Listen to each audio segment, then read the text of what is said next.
Thanks. Yeah, just thanks everybody for joining us for August 28th regular council meeting. I'd like to respectfully acknowledge that the land on which we're gathering is the unceded territory of the Comox First Nation, the traditional keepers of this land.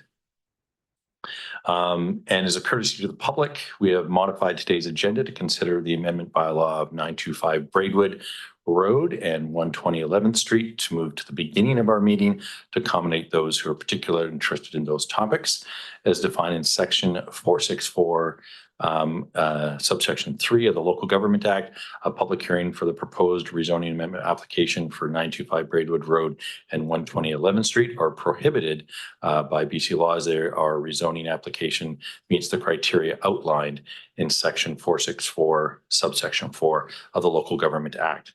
As per the public notice, all comments received by 1 p.m. today have been provided to council and for their consideration on each application.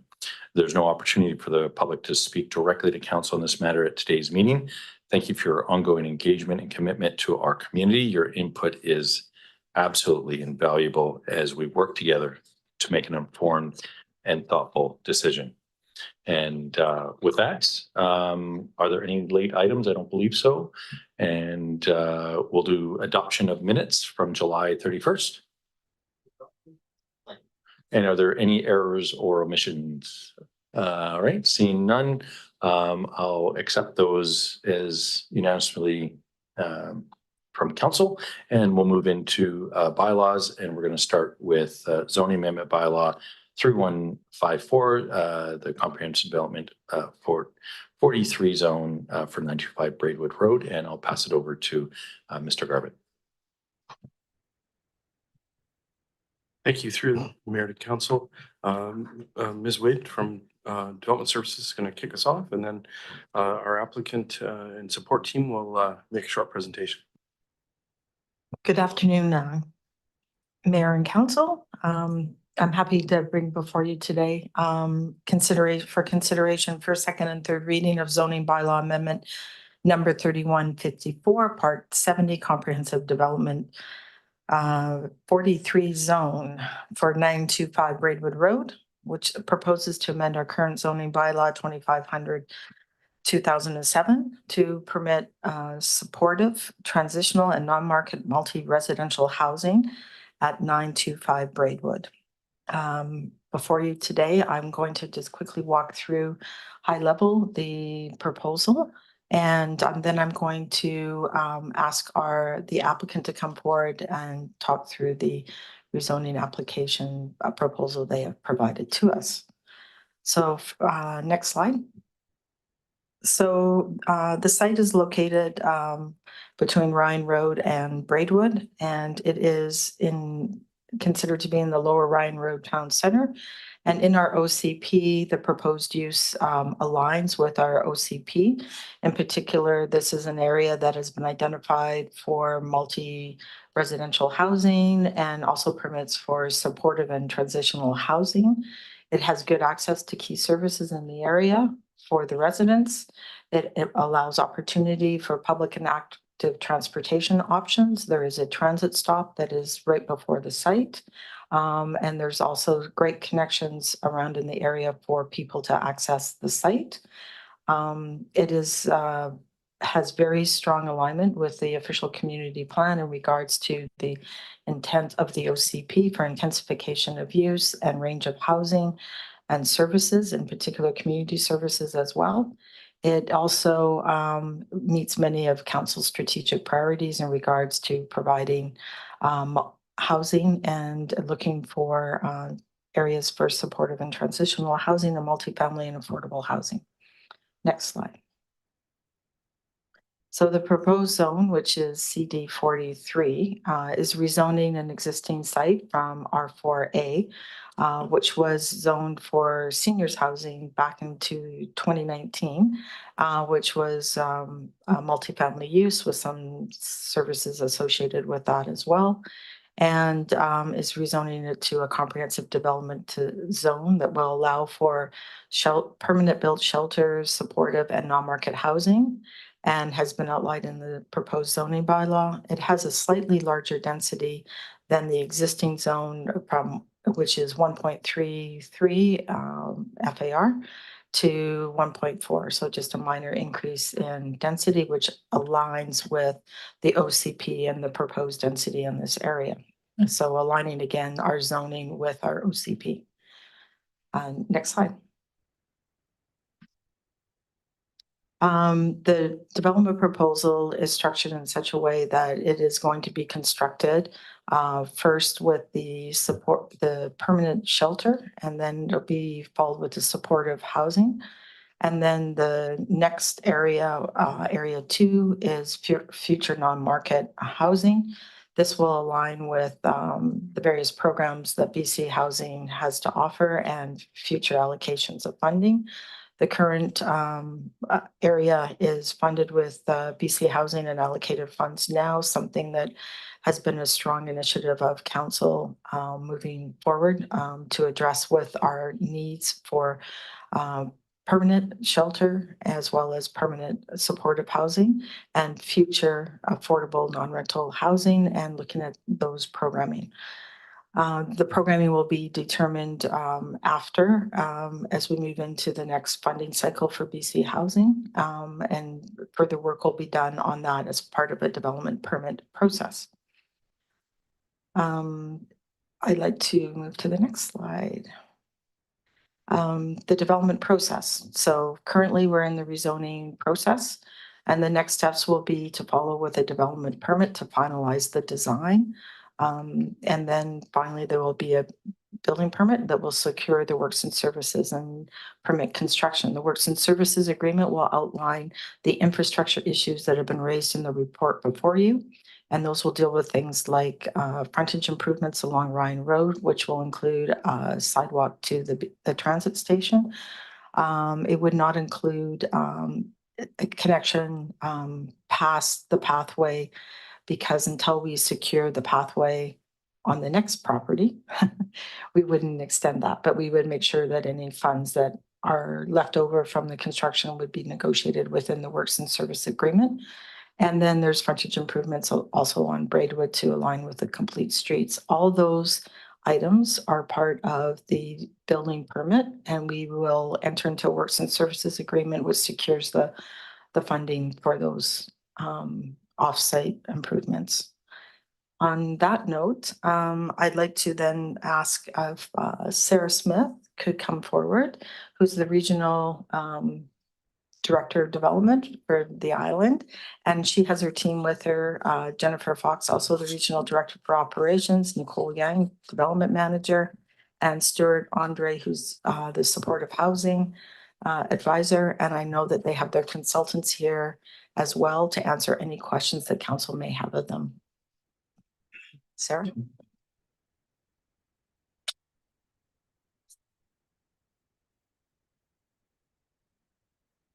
Thank you, Marianne. Good afternoon, Mayor and City Council. As Marianne noted, I'm joined by Jennifer Fox, my counterpart in operations. So she'll be joining me to walk you through the presentation and the rezoning. BC Housing works to deliver our housing mandate through collaboration with communities across many traditional and unceded territories. I respectfully acknowledge that we are here today on the unceded traditional territory of the Comox First Nation. Lisa, is this the clicker?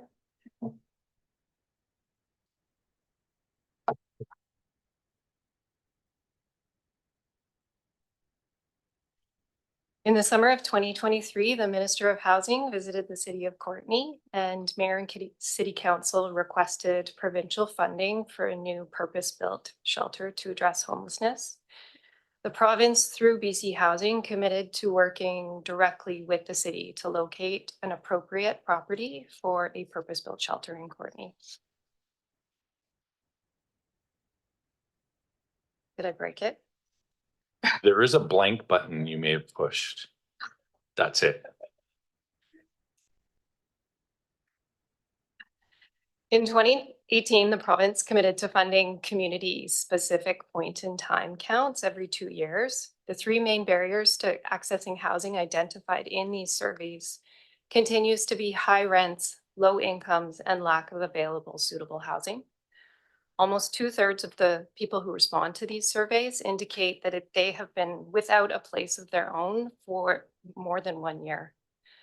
Respondents were also very likely to be long-term members of the community that they were surveyed in. BC Housing worked alongside the city to locate a property for a new purpose-built shelter via biweekly meetings. An extensive real estate search was undertaken with more than 50 sites reviewed. The property between Ryan Road and Braidwood was brought forward by local community partners as a potential option in October 2023. Housing sites are preferred when they're located close to essential services and are large enough to provide safe outdoor spaces. Access to amenities and transit are key for people living without homes and the staff that work and visit the housing. Positive integration into the community is essential for people who are working towards a healthy, stable life. The necessary due diligence on this property included its alignment with the city's official community plan and a third-party market appraisal which supported the vendor's sale price. The appraised value is derived from the site's potential for allowable buildable area and the potential units of housing. We understand that the neighbors would have liked the opportunity for input prior to the site being acquired. Publicly announcing an intention to acquire a site is not possible. It puts the real estate transaction at risk and introduces competitive bidding and inevitably increases property's cost. That being said, BC Housing Communication worked on a strategy to notify the community and neighbors following the sale closing date in March. The rezoning application was submitted earlier this summer. And as Marianne noted, there's no proposed change to the official community plan designation.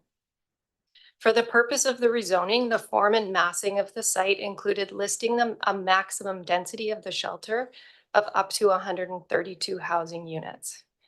The schematic designs have continued to be developed and will reflect the actual shelter housing units in the range of 48 beds to 68 beds. Using the upper limit was for the rezoning and was intended to not restrict the density allowable as we develop the design and the site. It also allows for a reasonable increase in seasonal emergency weather response beds. Should the rezoning be approved, the interior layouts and the permanent beds at the shelter will be further developed within that 48 to 68 bed range. It does not mean that there will always be 48 to 68 people residing in the transitional housing. From day one of its operations, lease up will take some time and it will be a collaborative and staged process led by the successful nonprofit housing operator and working alongside the city and community with BC Housing's full support.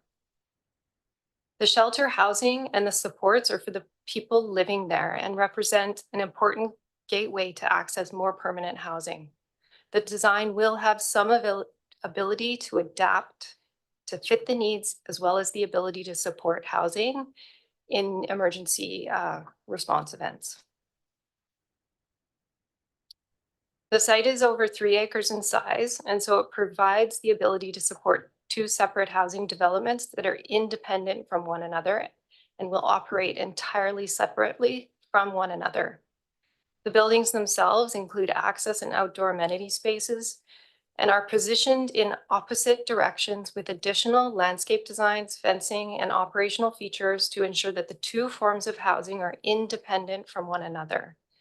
And importantly, that the buildings have separate and adequate fenced outdoor spaces.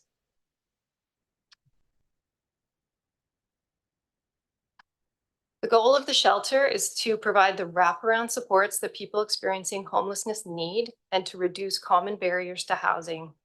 That includes how we support people with accessibility challenges, how do we support people with pets, how do we ensure that people have proper nutrition and access to resources like computers, laundry, information on housing vacancies.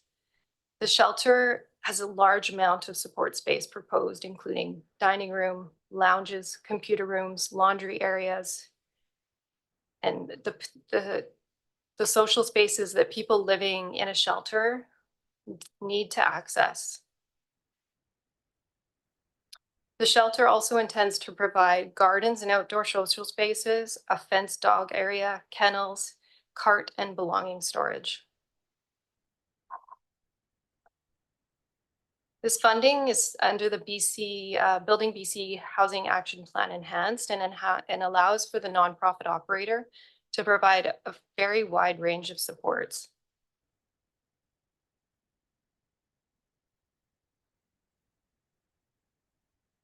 The supportive housing development, which we hope to construct concurrently with the shelter, will have up to 70 permanent homes for people without homes or at risks of homelessness. Residents in the supportive housing will live in self-contained apartments and will also have access to support services contained within the supportive housing building, which also includes hot meals each day, laundry, and connections to health and well-being. While the supportive housing operator will encourage working towards more independent living, some of the residents, this will be their permanent forever home. Other residents of the supportive housing will work towards transitioning to independent rental living. In addition to the community information meeting, BC Housing has worked to keep the community informed and engaged. Multiple design meetings have occurred with community housing partners, including frontline workers and emergency workers and people with lived experience.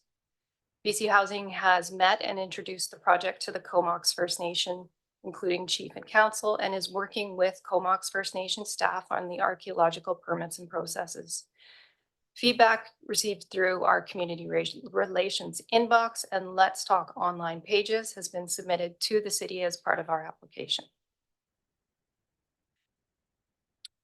One of the recurring and loudest questions we received from immediate Braidwood neighbors was regarding a concern that the multi-use pathway would bring the shelter occupants from Ryan Road to Braidwood Road. In response to this, our architect is working to divide the pathways on the property so that there is a continuous connection as required from Braidwood Road along the staff access routes, with a smaller resident pathway from Ryan Road that terminates at the supportive housing. The design feedback we have received has been thoughtful and respectful, and our architect has adapted the schematic designs in response during this process. If the rezoning is approved, design development work will continue, and BC Housing intends to continue sharing design updates and welcoming feedback. Jen? Thanks. Good afternoon.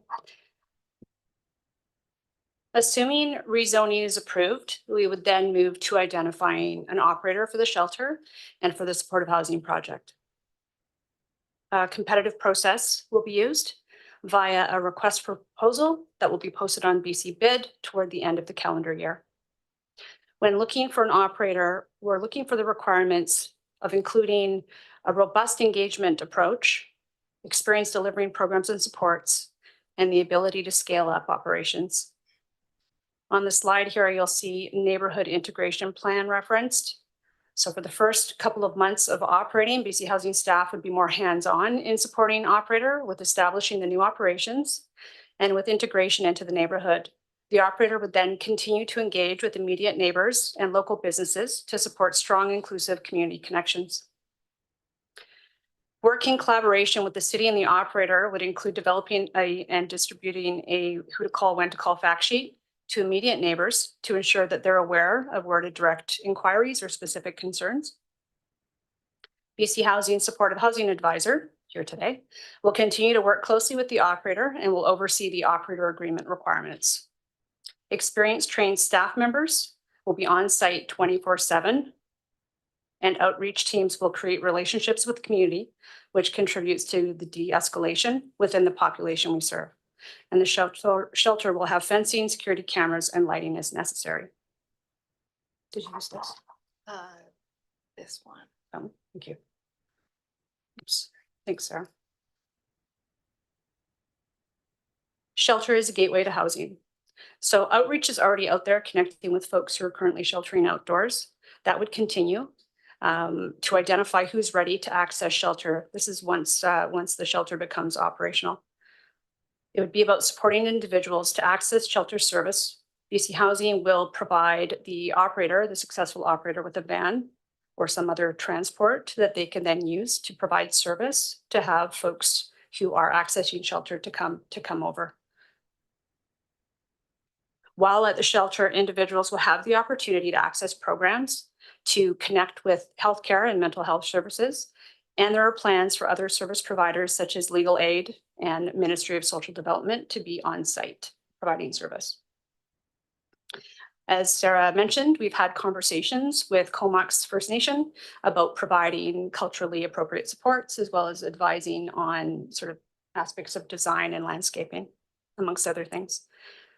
When persons who are staying at shelter are assessed and ready to move into supportive housing or other housing options, their referral would then be sent to BC Housing to be part of the coordinated access and assessment process to match up the referral to vacancies that happen in the ecosystem, such as it could be anything from supportive housing to directly managed to rent supplements.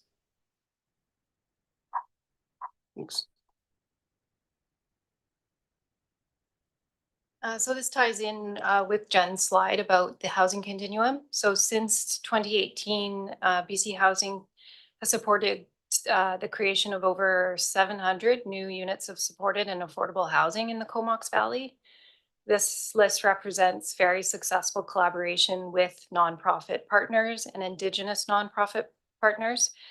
It includes 300 units of affordable rental housing, over 200 units of deeply subsidized rental housing, 111 supportive housing units, 48 homes for women fleeing violence, and 21 affordable homeownership units. In addition to these permanent homes, BC Housing also currently supports 3 year-round shelters. The addition of this important housing and the wraparound supports will further support filling in the critical first stages of the housing continuum in the Comox Valley.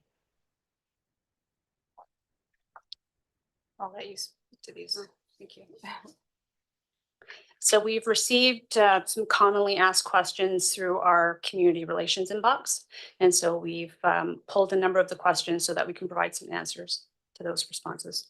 So with respect to safety and security, how will the neighborhood remain safe? Safety of residents, staff, and the neighboring community is a top priority. One of the most important safety features is 24/7 staff from an experienced operator. Additionally, the BC Housing Design and Construction Standards considers crime prevention through environmental design. It's a purpose-built shelter that's being proposed, along with the supportive housing, which includes things such as controlling access, having security features such as cameras, fob entry, fencing, gates, and lighting, including how to keep the neighborhood safe. That's the second question that came through. All BC Housing buildings have policies and procedures in place with operators to foster both safety of residents and the surrounding community. Staff would be on site 24/7. There would be at least 2 staff overnight at all times. And typically during the day, there's more staff who are there providing services and programming. The BC Housing and our nonprofit operator will commit to keeping the lines of communication open. As I mentioned previously, when the building opens, we will have a who to call, when to call sheet that nearby neighbors will have access to. As well as the operator will also look at opportunities to build community between neighbors and residents once operational.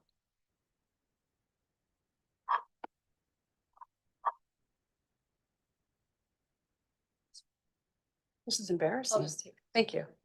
Thank you. I appreciate that. Okay, the other question we had was about storage and site cleanliness. Will tenting people sleeping outside be allowed to be on the property? The operator will be responsible for maintaining and managing the property itself. Our operators and BC Housing are committed to being good neighbors and keeping the property maintained, just as any other resident in the neighborhood would keep their own property clean and tidy. Many of our housing sites also have clean teams, which employ supportive housing residents to do sweeps in the neighborhood for any litter. And so we'll see some of our operators will have their residents wearing reflective vests, and they're connecting with the neighbors, and they're doing that cleanup around the site. Thanks, Sarah. Substance use. Will residents, guests be able to consume substances on site, and how will this be controlled? The use of substances on site and smoking is up to the operator to determine. However, the building will adhere to all health and bylaw restrictions for common areas. And as a best practice, there's a designated outdoor smoking area. There will be contained designated space for smoking built into the design. With respect to an overdose prevention site or inhalation site, this is a question that we're getting quite a bit. Once an operator is identified, we will have conversations with the operator, health, and city about what that could look like in future. Next slide.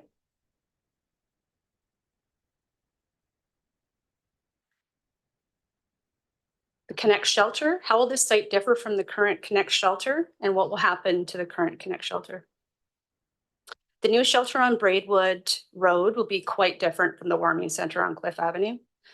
Cliff Avenue is not purpose-built, as you know. It's an older building. It was not intended to be used as an emergency shelter, and so it really doesn't have the design features or amenities to be able to serve a population for emergency services. The new shelter will be purpose-built and thoughtfully and intentionally designed with integration into neighborhood in mind. In terms of the future of Connect Warming Center, which has been operated very well by Comox Valley Transition Society, it's in a city-owned building. The city has advised BC Housing of its plans to end the lease as the building is aging and would not be appropriate for ongoing use as a shelter. Thank you. Yeah. Thank you. We're available to answer any questions. Excellent. Thanks very much for the presentation to staff and to BC Housing representatives. Much appreciated. And we'll get right into it. And I'll pass it over to Councillor Cole Hamilton. Thank you, Mayor, and thanks so much for the presentation. And I just wanted to, I guess, reference the delegation who came about 6 weeks ago before us, the 925 Braidwood neighbors. And I see Judy from that group sitting in the audience here today. And I know that you had a meeting with that group and other neighbors, I think the following day when there was the public engagement. What I think was interesting was that their focus was mainly on the operational piece. That was what there was, I don't know what I said was a real, when responding to them, was a very generous approach, an open-minded approach to the location of this center in their community. And they spoke of wanting to have monthly meetings so they could talk about concerns or about positive things that they might want to share.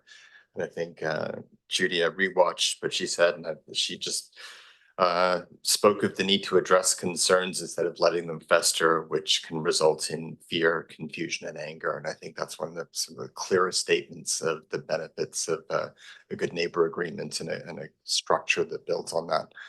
And at our last meeting, we considered that delegation, and we passed a resolution that staff should be referring the good neighbor agreement, the one that they the sample that they sent to us with BC Housing.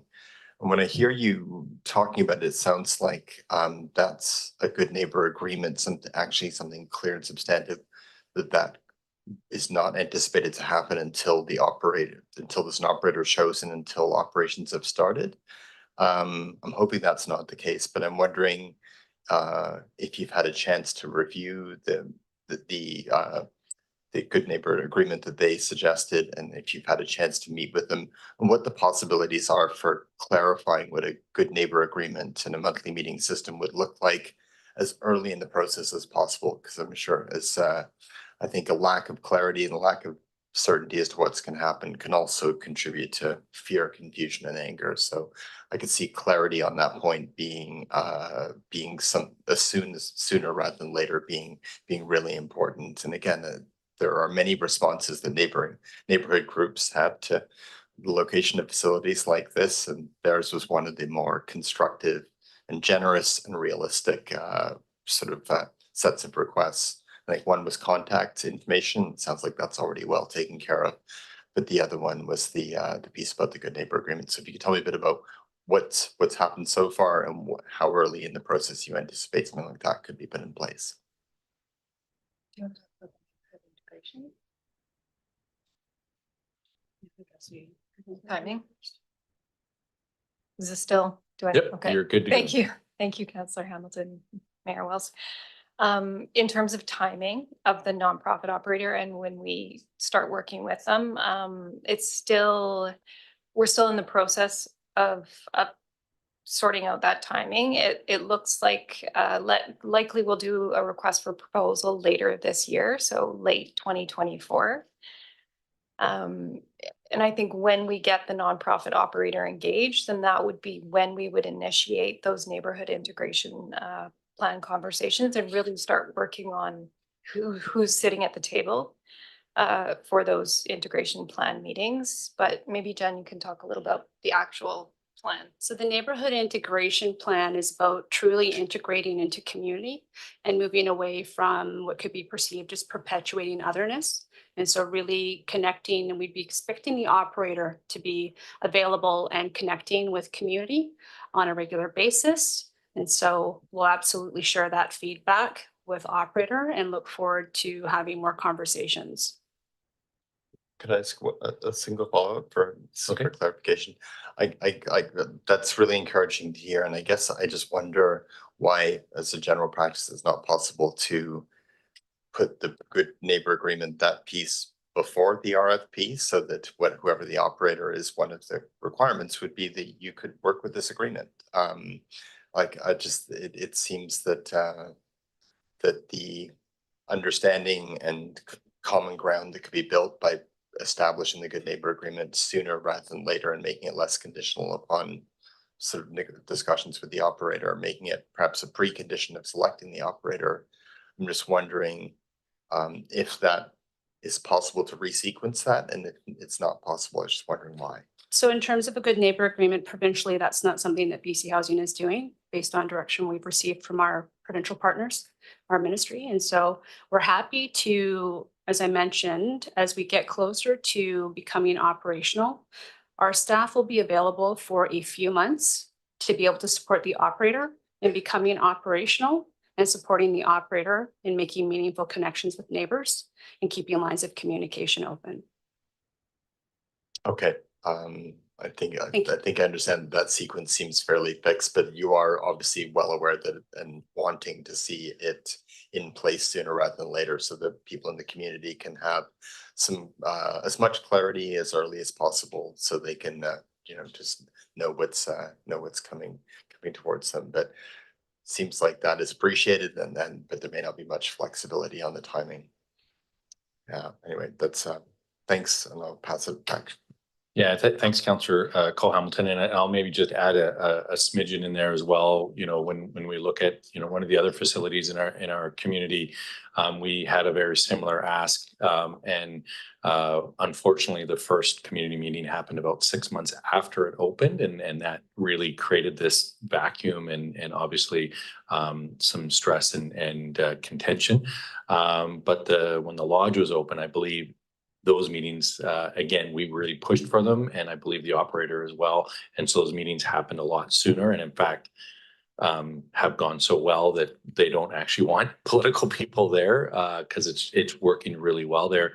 And so I think just from my perspective, that contrast and really the iteration and how things seem to have changed, just in that we're just talking really 5 years really from when the junction opened to when the lodge opened. And so I've seen how that has certainly improved, and it may not be perfect or what everybody wants, but those timelines have certainly moved up from where they were before. So and I'm not speaking for BC Housing, but that just between those two projects, that was a very stark and I have to say happy kind of development to see how that's happening for sure. So thanks, Councillor Cole Hamilton. I do see that we have Councillor Jobaker online, but we'll go to Councillor Hillian first, and then we'll and Councillor Moore. Thanks, Mayor. And I just want to clarify that I do have quite a few questions, but I'll just ask a couple right now. And I'm assuming that there's no limit on this discussion tonight. There's no time limit, but just that we've got lights on and yeah, so if you keep it to two, one, and if they're related, that's even better. Yeah. So two things that I wanted to clarify. First of all, following up on Councillor Cole Hamilton's question, when the junction opened, there was in fact no budget for the operator to do engagement with the neighborhood before the facility actually opened. And that was part of the reason why there was no neighborhood engagement, which I think resulted in a setback. Has that policy actually changed so that when you choose your operator, they'll actually have a budget to go out and start doing the work before the facility is built or the doors are opened? Thank you, Councillor Hillian. Yes, so best practice is that there is at minimum 6 months before the opening of the building, there is financing for funding through the capital budget for the nonprofit to start staffing up, commissioning the building, understanding the operational, and of course, that would include connecting with good neighbors and community and really getting operational ready before you start leasing up a building.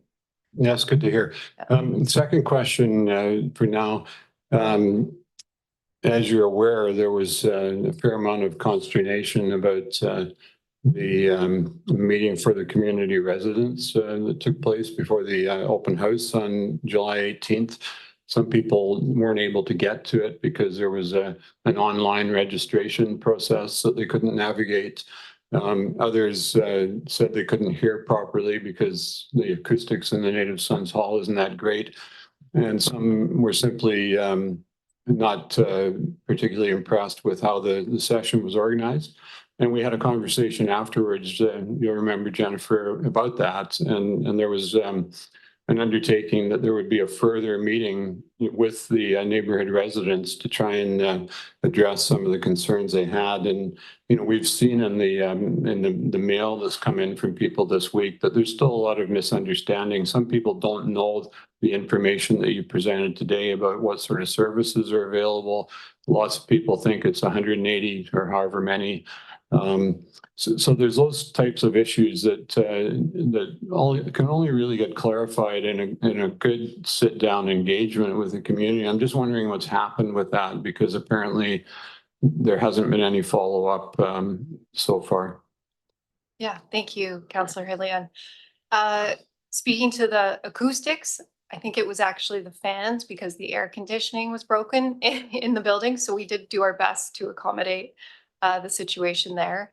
The registration was for the immediate neighbors to give them early access to an open house that had no limit to it. So it's rather unfortunate that folks didn't just show up because there was no upper limit on who could attend. It was just trying to keep the neighbor meeting. Excuse me, there'll be no outburst. Excuse me, can you leave the room? Yes. Thank you. The open house shed. Out, please.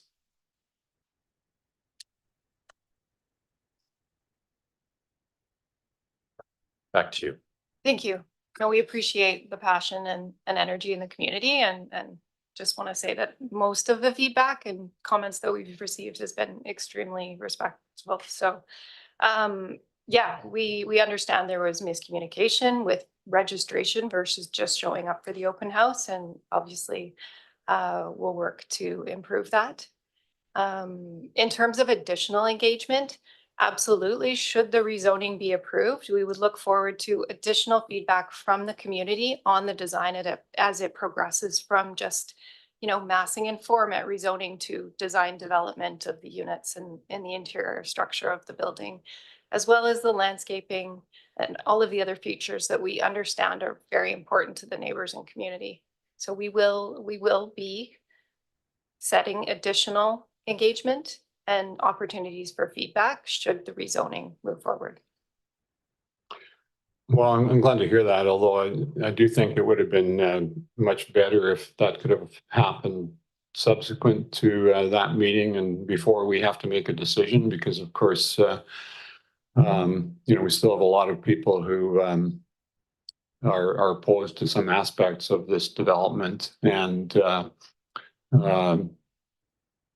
while I'm not necessarily saying that additional information and engagement will change their views in that regard, it may help to clear up some of the misunderstanding that's out there. So, yeah, that's unfortunate that it couldn't happen before now. But thanks for the response, and I'll have more questions later. Thanks.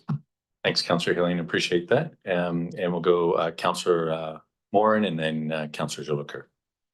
Thank you, Mayor. I have two. The first one should be a short answer, and I think it's more appropriate for staff actually, but it's related to the good neighbor agreement concept. I was unfortunately away during the open house, so I'm getting everything sort of third hand as to what went on.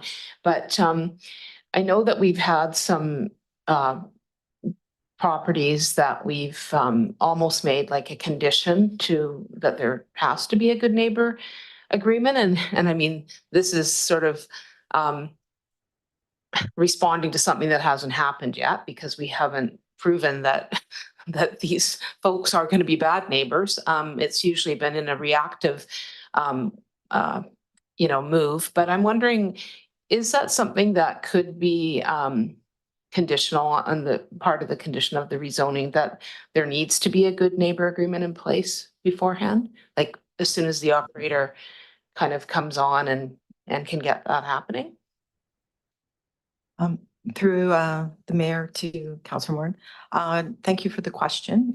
Good neighbor agreements are an interesting topic because they've evolved over time, especially with just the term good neighbor. And I think BC Housing was speaking a little bit to that as well. So what we did, like with the Super 8, is we worked with BC Housing with their process for something that we have historically known as a good neighbor agreement into something that's more evolved to be more inclusive and talking about everybody participating. And that's why it was the Community Advisory Committee. And since that time, BC Housing has evolved into the Neighborhood Interactive, to being sensitive to working with everybody on equal ground and being inclusionary, et cetera. So in this case, BC Housing has a process that they use within their operation agreement, which is along the process that we followed with the temporary use permit, is to use that model moving forward.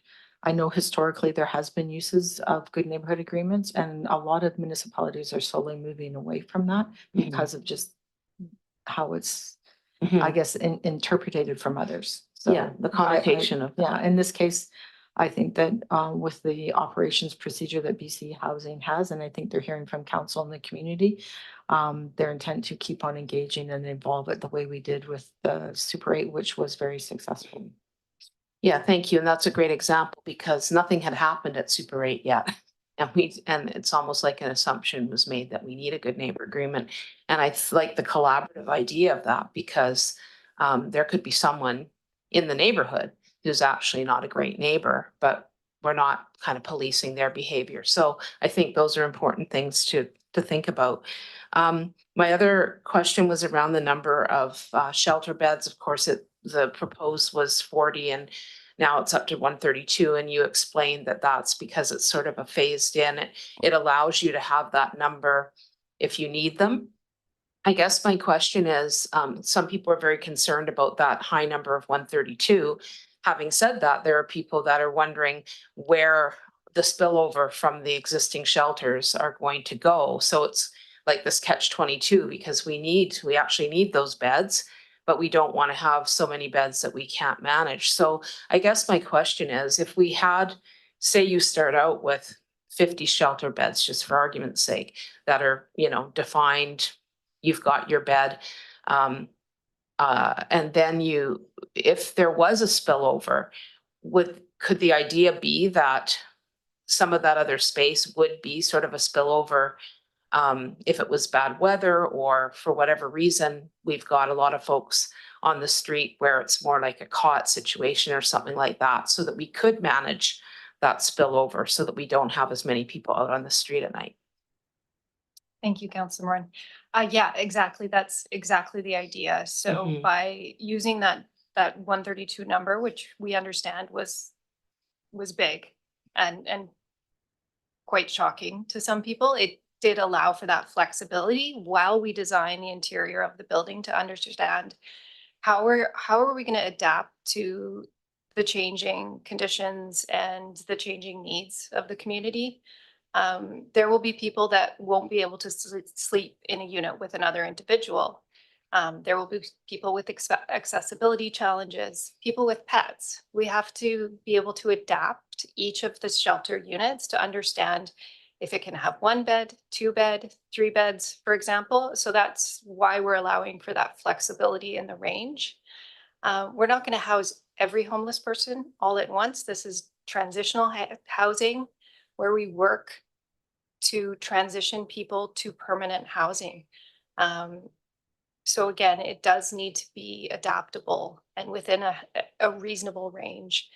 And allowing for the higher number of beds also allows for that emergency weather response when some folks who don't want permanent housing or can't access permanent housing for whatever reason have access to mats or beds in emergency weather response periods. Mhm.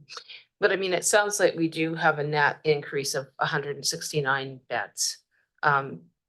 Was my calculation.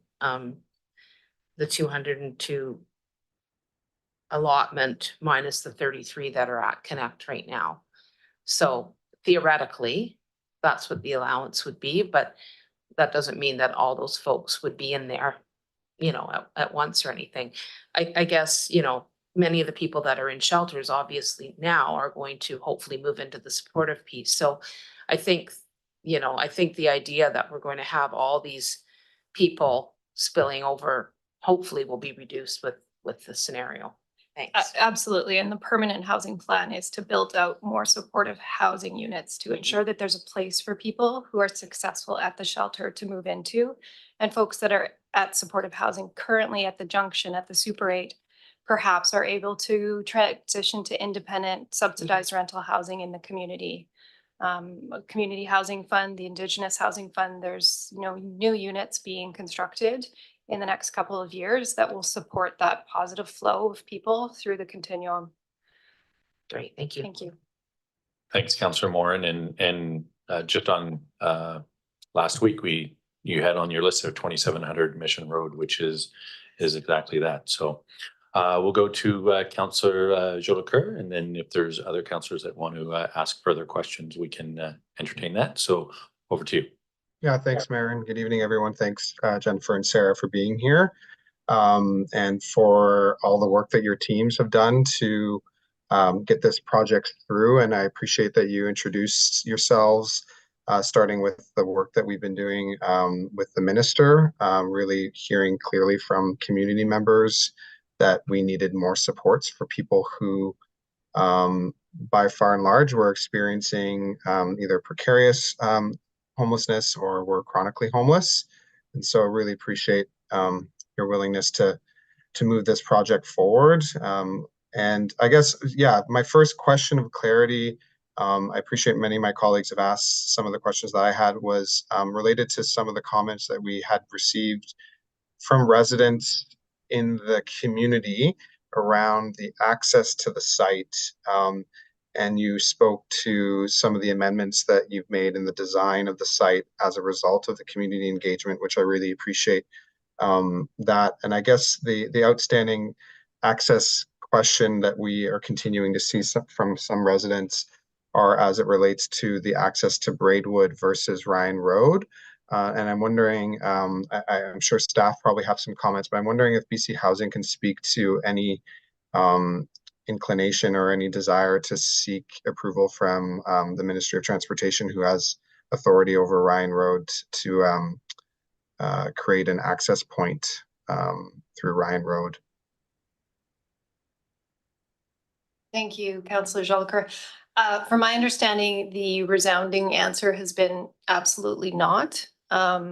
But we are continuing to pursue the option off of Ryan Road to the site, specifically for emergency vehicle access.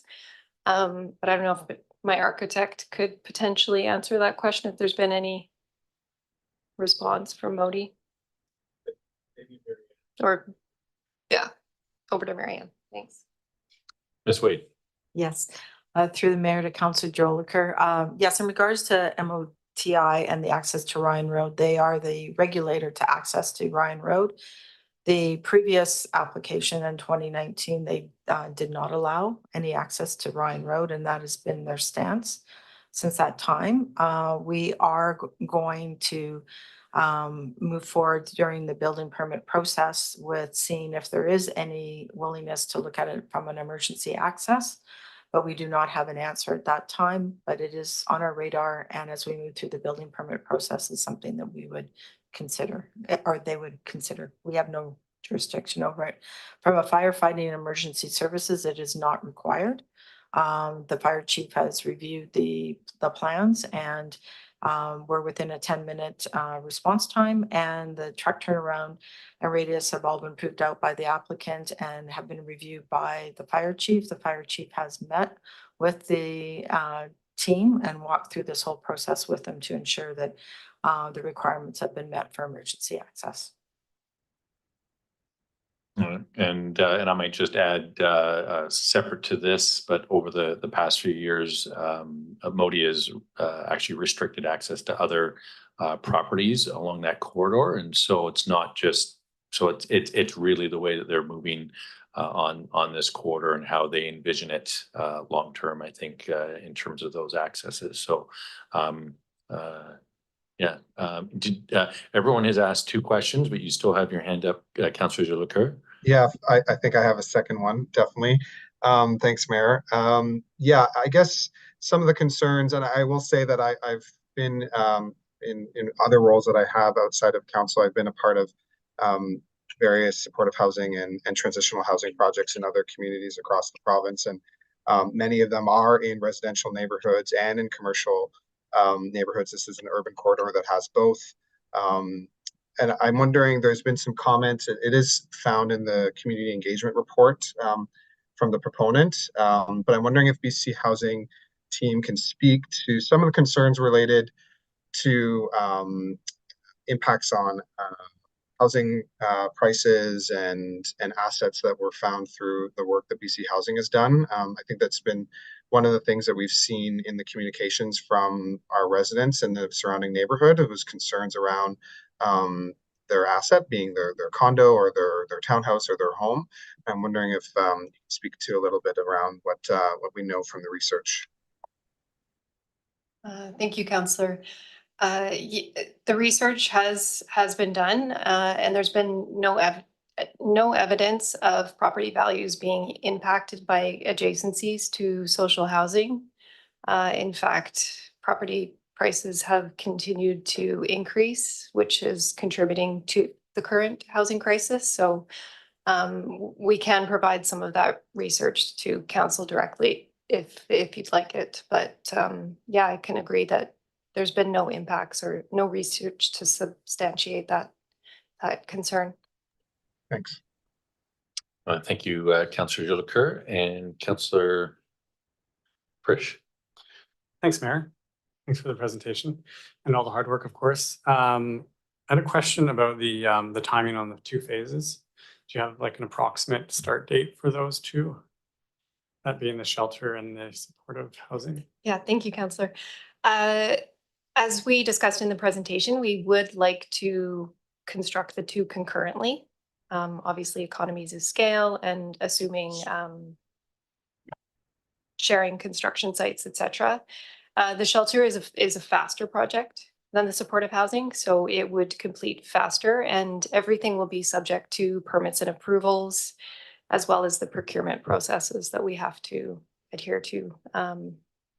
I think the shelter duration, we're looking at about 13 to 15-month construction window, as the supportive housing would be somewhat longer than that.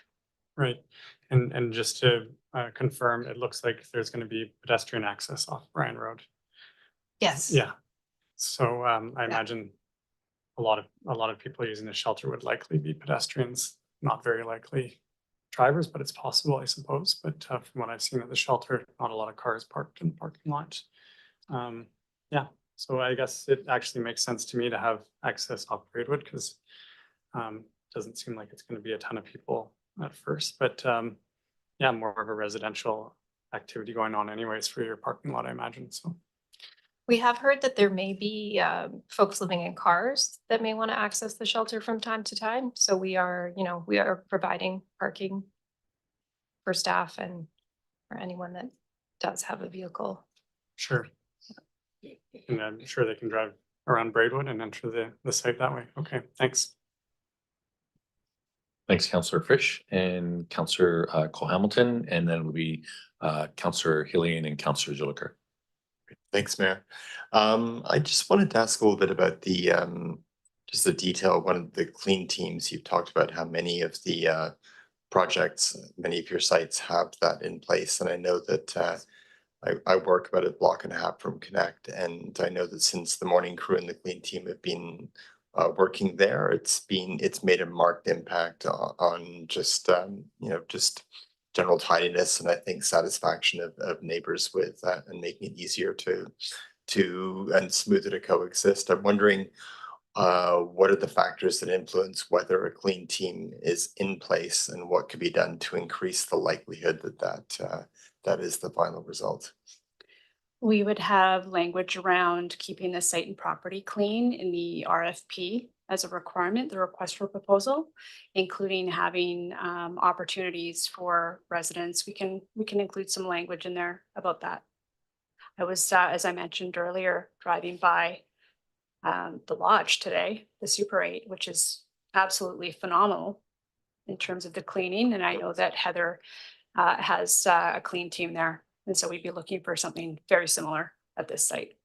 Okay, and just as a comment to add Yeah. that it's an important, small but important piece in terms of reducing small bits of friction that don't need to be there and make for more amicable relationship there. So I'm really encouraged to hear that's something that you see great value in. Thanks.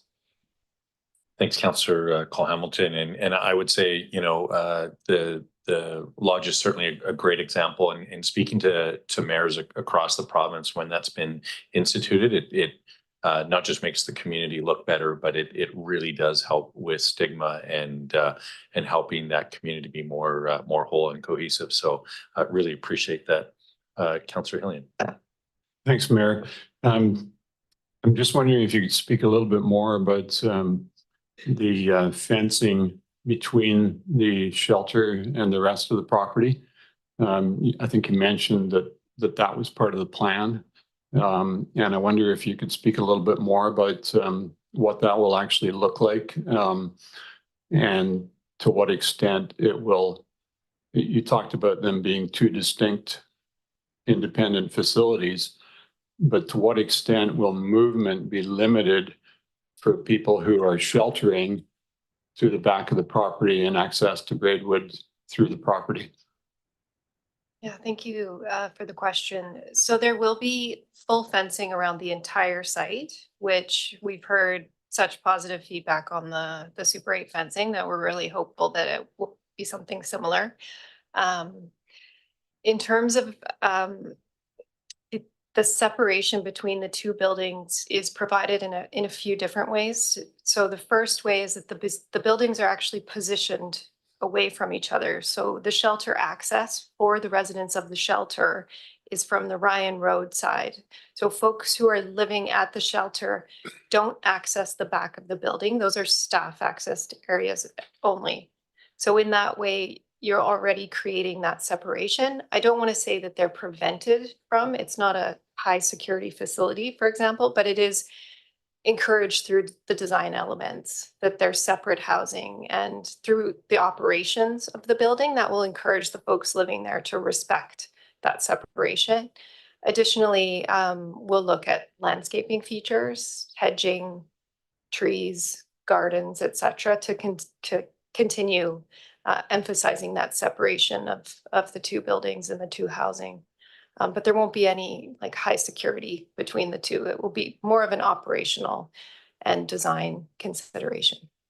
Okay, and second question, it's apparent from the correspondence that's coming in that people aren't really clear about the profile of shelter residents. And other than the fact that they're scared, they think it's people who may pose a threat, either through theft or violence.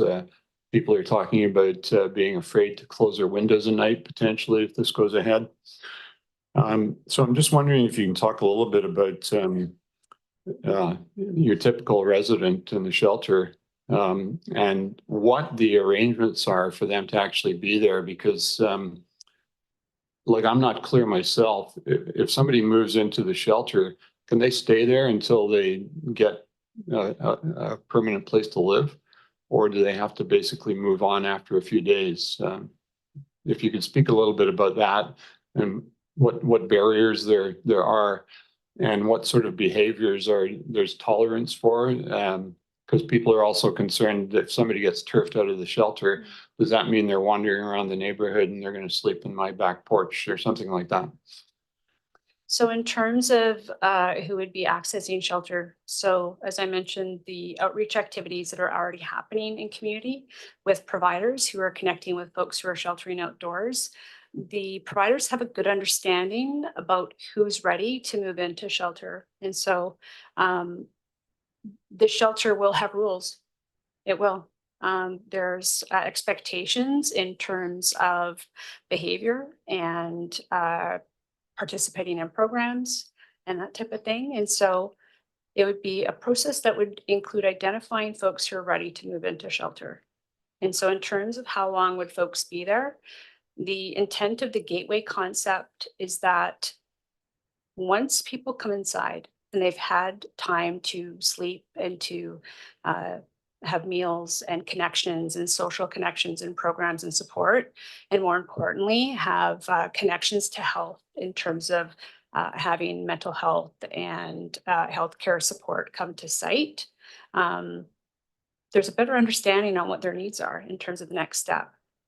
And Sarah spoke of the ecosystem. And so when there's vacancies available in other areas of the housing and shelter portfolio in community, that would be the assessment to determine who's ready to move on. So it's not intended to be a forever shelter. No, of course not. But I mean, I think the Salvation Army shelter, for example, had a limit of 3 days at one point. I don't know if that's changed over the years. I'm not sure about that, Councillor. I'd have to look into that. And will it continue to be open, the Salvation Army shelter, which is in my neighborhood? BC Housing has no plans at this stage to close shelters. Okay, and just as a follow-up, I want to ask about shopping carts, because that's the other image that people have from looking at Connect. And, you know, we all see people around town with all their worldly possessions in a shopping cart or two. Mhm. You're going to have, the proposal is that there will be storage. So presumably somebody coming into the shelter would no longer need a shopping cart. Absolutely. There would be storage on site where folks can secure their belongings and not need to carry it around in a shopping cart. So if they arrive with a shopping cart, potentially that shopping cart could be returned to the business that it's been borrowed from. And we wouldn't have a proliferation of people on Ryan Road or anywhere else with overloaded shopping carts hovering about. I would say definitely when the operator's identified and on board, we could have that conversation, including learning from Heather how she's handling her shopping carts. I know that she goes around every morning and does that work. So we'd definitely be wanting to talk about that. Yeah, and part of the reason I'm asking, just to provide context, and I'll be quiet for a minute, is because a lot of the reaction that we're getting is because we've had people observing the Connection Center for the last number of years, as you so correctly said, is woefully inadequate. It was never intended for what it's being used for. But we didn't have anything else. So, but that's the image that people have transposed into their neighborhood, and that's part of the perception that that I think we're fighting against. I think, I hope it didn't come across like I was speaking negatively about the current Connect shelter, because they do fantastic work there. So I just wanted to. Well, no clarify that. criticism of the people who Okay, work yeah. there or the intent, but it just obviously isn't adequate to meet Mm-hmm. the extensive needs of the many people who are there. And the image that it presents to the community, Mhm. I mean, we're all used to running into people collapsed on the streets in various stages of their addiction. And, you know, most of us feel pretty helpless about what we can do in the face of this massive social issue that we're all dealing with. So I think that's been the public face of this issue over the last few years, the Connect Center. And you know, I'm just trying to emphasize that what you're talking about is something that is radically different from that. It would be more similar to how the lodge is situated. I can't speak to the design itself, but Sarah mentioned similar fencing. The fencing was Sarah's initiation. She did that. So we'd be looking at the fencing and having a similar setup, the way they've got controlled access, they've got the clean team. I understand the visual of the current Connect and folks feeling like that's going to be in their neighborhood. And this will be very different. It's purpose-built, it's controlled access, it's enough amenity space inside the building that folks can gather inside together. And so having clean teams and having 24 staff who are experienced, providing supports, and who can go around and connect with anybody who might happen to be outside, and moving them to where we can provide supports. So they would definitely be going around and connecting, and not sort of creating a situation where things could sort of maybe get built up. So it would definitely be, as soon as folks are seen outside, we'd be supporting them. Okay, thanks. Yeah. Thanks, Councillor Hillian, and thanks, Council. I know we do have a one question rule, but I think given the conversation this evening, allowing for a couple of questions each is helping move this conversation along. And Councillor Moore. Thanks, Mayor. Sounds like you've given us a bit of latitude to have two questions, so. I did, but Councillor Yeah. Delacour is next, and I think he was actually, so I do apologize if he was supposed to be next, but you've got the floor. Okay. Just kind of piggybacking on Councillor Hillian's point about sort of the look of things. It was brought up earlier around allowing tenting and things like that. I would assume that part of the operations is to keep it all tidy, and that wouldn't be permitted to have a bunch of tents, because the operator is responsible for all those folks, and they can't be responsible for a bunch of people who haven't gone through the screening that you described to, you know, so it's not going to be just, you know, you can set up camp there. I would say that's correct. Yeah. Absolutely. Yeah. Yeah. The funding is for housing people at the shelter, and Yeah. the supports for the people at the shelter. So Yeah. it's And not- I think your point around how people do go, there is a process. I know we took a tour of Connect, some of us a while back, and it was mentioned by staff that some of the folks who have been on the street for a long time, or like sleeping in the rough, come in and they can barely even sleep on the bed because they're not used to it, or they sleep on top of the bed without the covers. There's a huge adjustment just to coming from sleeping outside. And some folks have been sleeping outside for years. And there's a real intentionality around how do you find the right fit for people, and how do you transition people from camping outside to, you know, a shelter, to support housing, et cetera. So I think there's a little bit more of a science around it than maybe folks know. I guess my question is, do you have any other sites that combine shelter supportive housing below market? Like, do you have anything else that's similar to this that you can draw upon experience with? Or is this a kind of a new concept? Yeah. Do you want to, well, we do have some combined shelter transitional supportive housing sites in the lower mainland, but I think this is very different because although they're on the same property, the property is so large that they will be entirely separate housing. So they will be operated separately. Mhm. We intend to do an RFP.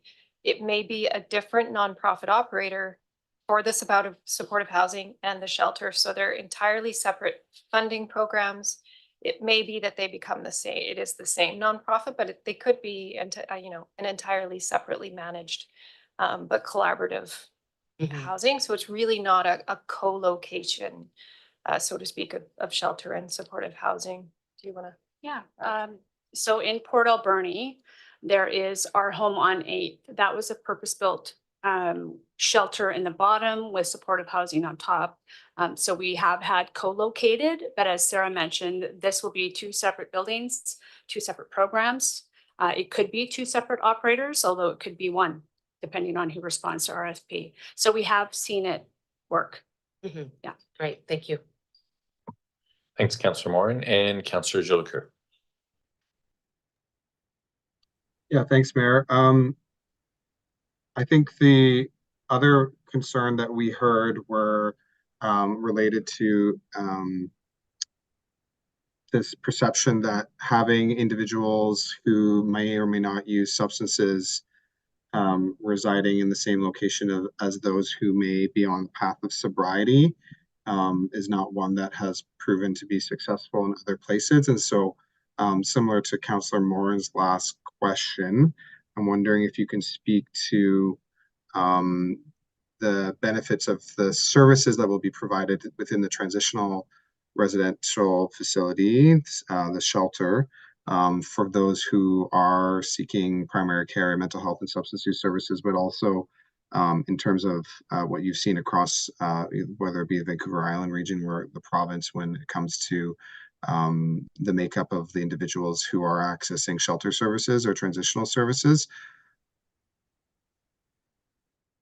So in terms of I think the first step would be working with the outreach providers to identify and confirm who is sheltering outdoors.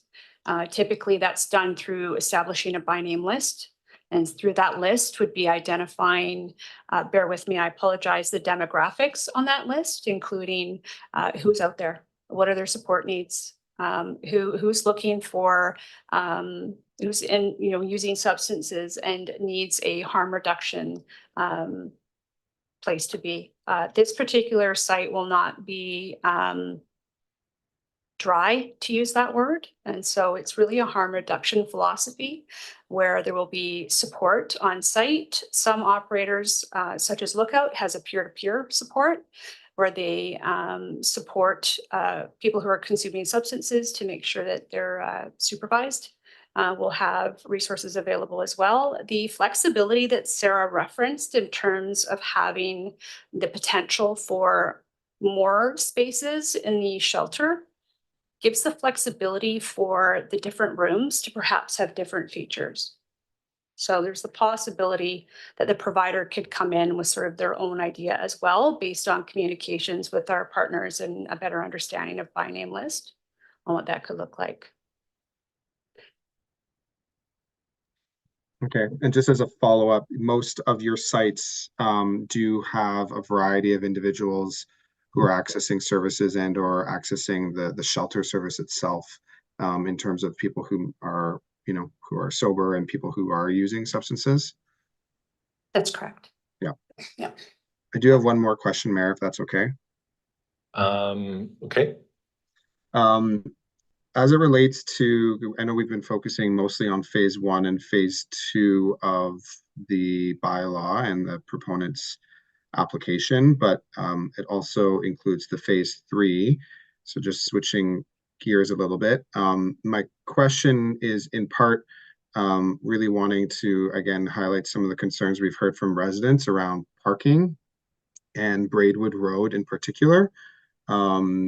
Issues around traffic congestion, concerns around emergency vehicles accessing the site, and or individuals who may be accessing the site to shelter, who may be having experiences on the street.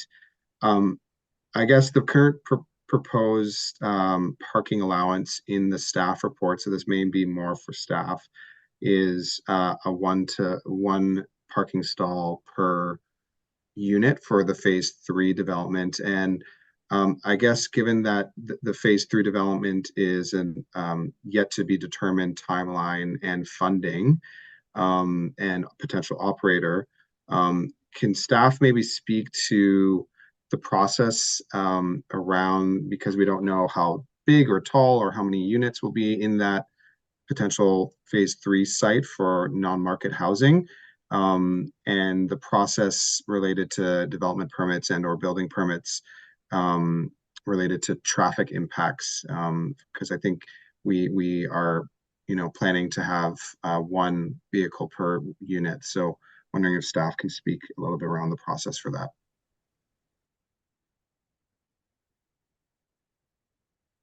Ms. Wade. Through the mayor to Councillor Jolicoeur, thank you for the question.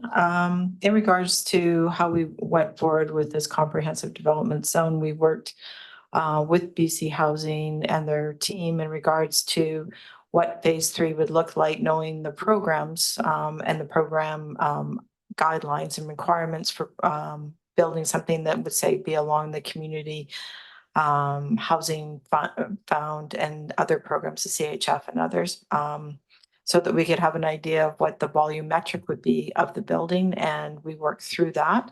And we did a traffic impact assessment based on the volumetrics for the 3 buildings and based on the parking in to date. And based on BC Housing's experience, it didn't generate further traffic impact assessment. What will happen is when we go through the development permit process for area 2, then that would be the time that we would reevaluate whether a further traffic impact assessment has to be done based on the design at the development permit level. And then if there was any information or further requirements, we would deal with it at that time. There is ability on the site because of the grade, how they might incorporate parking into the building structure. So it's a minimum parking, and if there is more requirements for parking, it would be dealt with as we went through the development permit process and looking at the parking structures and requirements. Just as a follow-up, Mayor, if I can, does that mean that so that would be a staff delegated process that wouldn't be coming back to council then? Through the mayor to Councillor Jolicoeur, yes, as per our development procedures bylaw, the development permits are delegated to myself, the Director of Development Services. Thanks. Thanks, Councillor Jolicoeur, and Councillor Healy. Thanks, Mayor. I also have a question for staff, and that's with regards to the planned improvements to Braidwood, the actual road. Do we have a timetable for those improvements and specifics around what that will entail? There's reference to more complete streets and such, and so I'm just wondering what the plan and the timetable might be. Through the Councillor Helene, yes, I'll be working with our colleagues in engineering. They have provided referral comments in regards to complete streets, which we will be working with the applicant on as we move forward. The applicant would be required to contribute where the frontage is. The actual capital program itself would have to be identified through engineering as a capital project, and I couldn't speak to when that is designated for.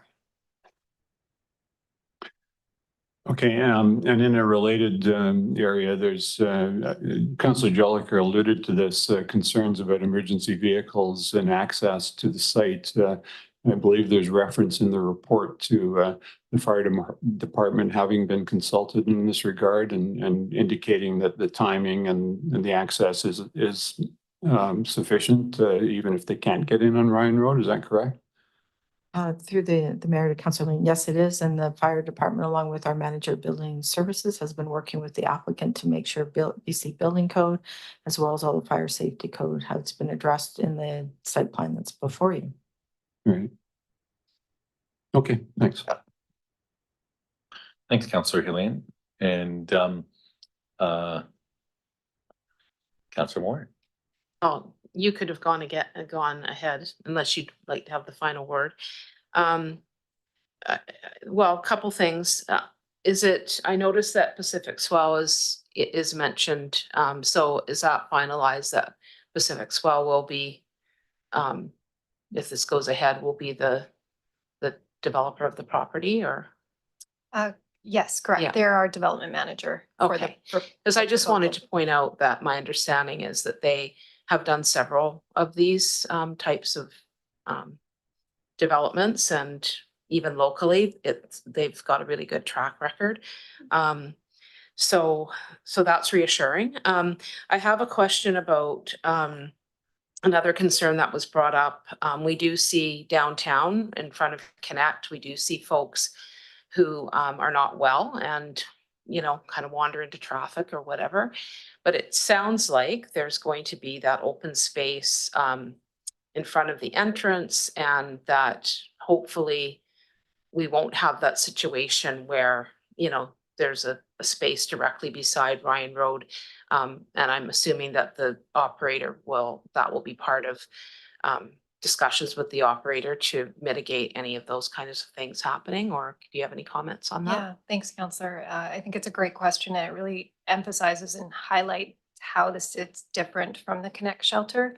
There's a substantial amount of indoor and outdoor support and amenity space. There's a coffee bar beside the laundry room. There's the dining hall. There's lounges. There's also designated spaces in the nonprofit operator staff area, so that we're hopeful that, legal aid, mental health and addiction, Comox First Nation, other community support providers have flexible space so that they can come into the building from time to time and support the folks living there.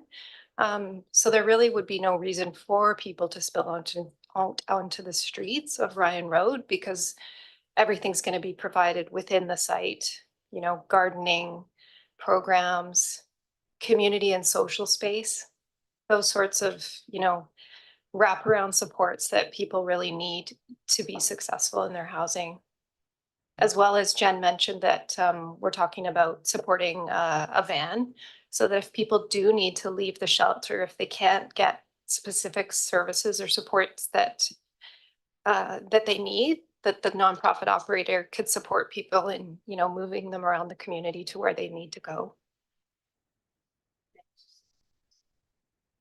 Just a related comment on that, just putting in a plug, it'd be great if the operator did have the funding to be able to do more transportation and accompanying people to appointments and things like that, because I actually help support a couple people who are in supportive housing to get to doctor's appointments and things, because that doesn't seem to have been built in. So I think that would be really helpful as well. Thanks. Thanks. Thanks, Councillor Moore, and appreciate the comments, and I'm not sure it'll be the last word, but I mean, my comments, I do want to appreciate Councillor. I think you've captured a lot of the questions and concerns that have been forwarded on to us, and to that point, I really want to acknowledge those that have reached out. Dozens have with myself, with councillors. We've gotten emails, attending the open house. And really do appreciate that, interest in the Community Advisory Committee, the Good Neighbor Agreements. These are all things that our council is fully in support of, and in fact, we're very forceful on when the lodge opened up that those had to happen, because they didn't happen necessarily in the same way with the junction. And I mean, with the junction, one of the things in comparison is from the time that the land was selected to the key ceremony was about a year. As a metric, that's an amazing time to go from basically bare land to a building. But in this process, again, and I want to acknowledge BC Housing, our council has been very clear that we want to make sure that there is better community engagement, and hopefully you've heard that today. Really appreciate the proactiveness and again, acknowledging that this can be a stressful situation with the unknowns. But as your mayor and council, we're going to be here to make sure that our community is the best that it can be. And with that, I'm not sure if anybody else has any comments, but again, just really want to really thank people for being part of this process. So. And with that, there are some, well, there's a hand up. I'll pass it over to Councillor Gilles. Yeah, I'm just moving on from my clarification questions, Mayor, to just some general comments. Yeah, I just want to really appreciate the concerns that the neighbors have been quite articulate in communicating to us, and knowing that council has been diligent in reading and communicating those in multiple different avenues, and that this is has been a long time for council to fight for the funding to be able to get this. And so looking forward to seeing how we can work together. I guess the only comment that I have around our process tonight, and it's been communicated by some residents, and Councillor Hillian spoke to it a little bit earlier. I guess my question is mostly for staff and BC Housing. If we were, for example, to explore further community engagement prior to first, second, and third reading, is that something like, what would be an approach that staff could recommend that would still fulfill our bylaw process that would allow BC Housing to go and do further engagement? I'm just wondering, obviously that would push back the timeline, but I'm wondering if staff could speak to kind of the legislative process, if we were open to something like that. Mr. Garvin. Thank you, through the mayor, to Councillor Jolicoeur. Thank you for your question. We have an engaged applicant, and it's our obligation to bring applications forward as soon as they're complete. This is a complete application that's being presented to council. It reflects the guidance from the province as it relates to the processing of housing applications. So I would say that it would be 100% in council's purview if they wanted to defer this and request additional engagement. However, the city is not able to request additional engagement as it relates to this file. It would be sending a message that you're not ready to yet consider first, second, and third reading of this bylaw to the applicant, and they would determine their next steps.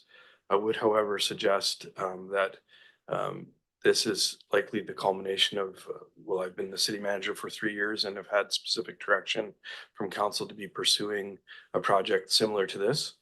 Now that we have a location and it has been vetted, and provided detailed information about the specific site. So I would suggest that if council wanted to have additional time to consider this, they would likely want to ask specific questions for additional information to come back for, rather than deferral pending additional input from the neighborhood. Now, Ms. Wade I'm not sure if there's any legal implications as it relates to the provincial legislation and engagement. I don't want to put you on the spot, but if you had anything else to add, I would defer to your expertise on this new legislation. Ms. Wade. Yes, through the mayor, and thank you, the city manager. I think speaking to what the city manager says is that there is criteria under section 4843 that actually has a series of tests, I'll use that word, that this application meets. And given the legislation that's come out under Bill 44, which is to do homes for people, that this application definitely falls within that, which was why that was prohibited to have a public hearing. And that the idea is that the first 3 readings are provided, and then council considers that.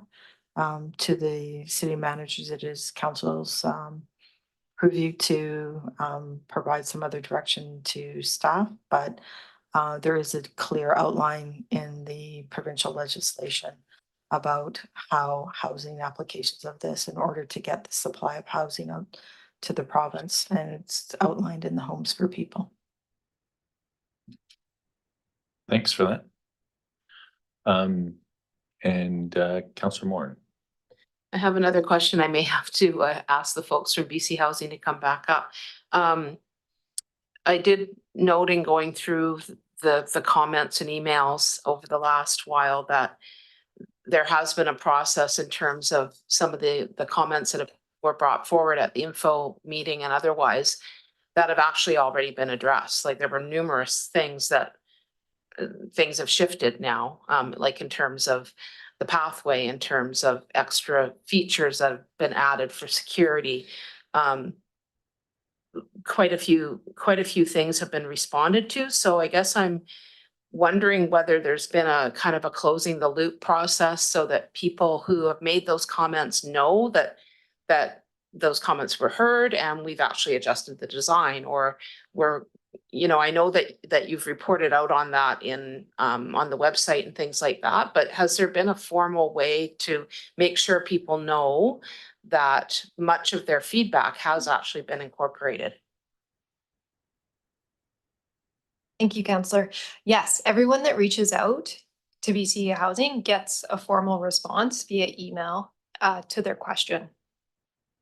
In terms of changes to the actual design, I see that more as an iterative next step. Once the rezoning is approved and we continue with our architect and design team on what the exact features are, that's when we would get into the weeds with the community and show the drawings and further development of the actual components. So that none of that is building. going to end if this passes, like that's going to be a continual process. Yes. So in terms of the community relations inbox, I know at times when we speak about it, it can come across as this email inbox that people respond to and doesn't really get an answer. And so all of the messages we receive are gathered, they're collated, everybody gets a response. It's not just a placated response, but actual information is provided. We also track everything we get. So all of the trends, the patterns, the themes, we also report out on that to our executive. And so the feedback is definitely wanted and taken seriously. And we welcome it. Mm-hmm. Thank you. I did notice that some of the comments that haven't been addressed are things that are really kind of what ifs. But where you've been able to adjust the design and things like that, you've either done that or you're considering that in the next steps. Thanks.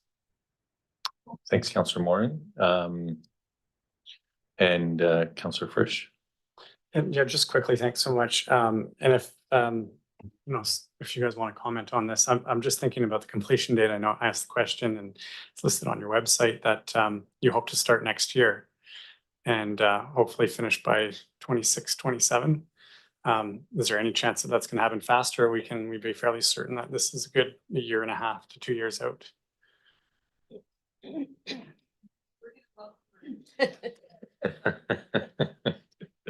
Maybe just introduce yourself. So for those that don't know who you are. Hi, Rick Browning, Pacific Swell Developments. We're the development managers for the project. Yeah, we'd like to accelerate development construction as fast as we can.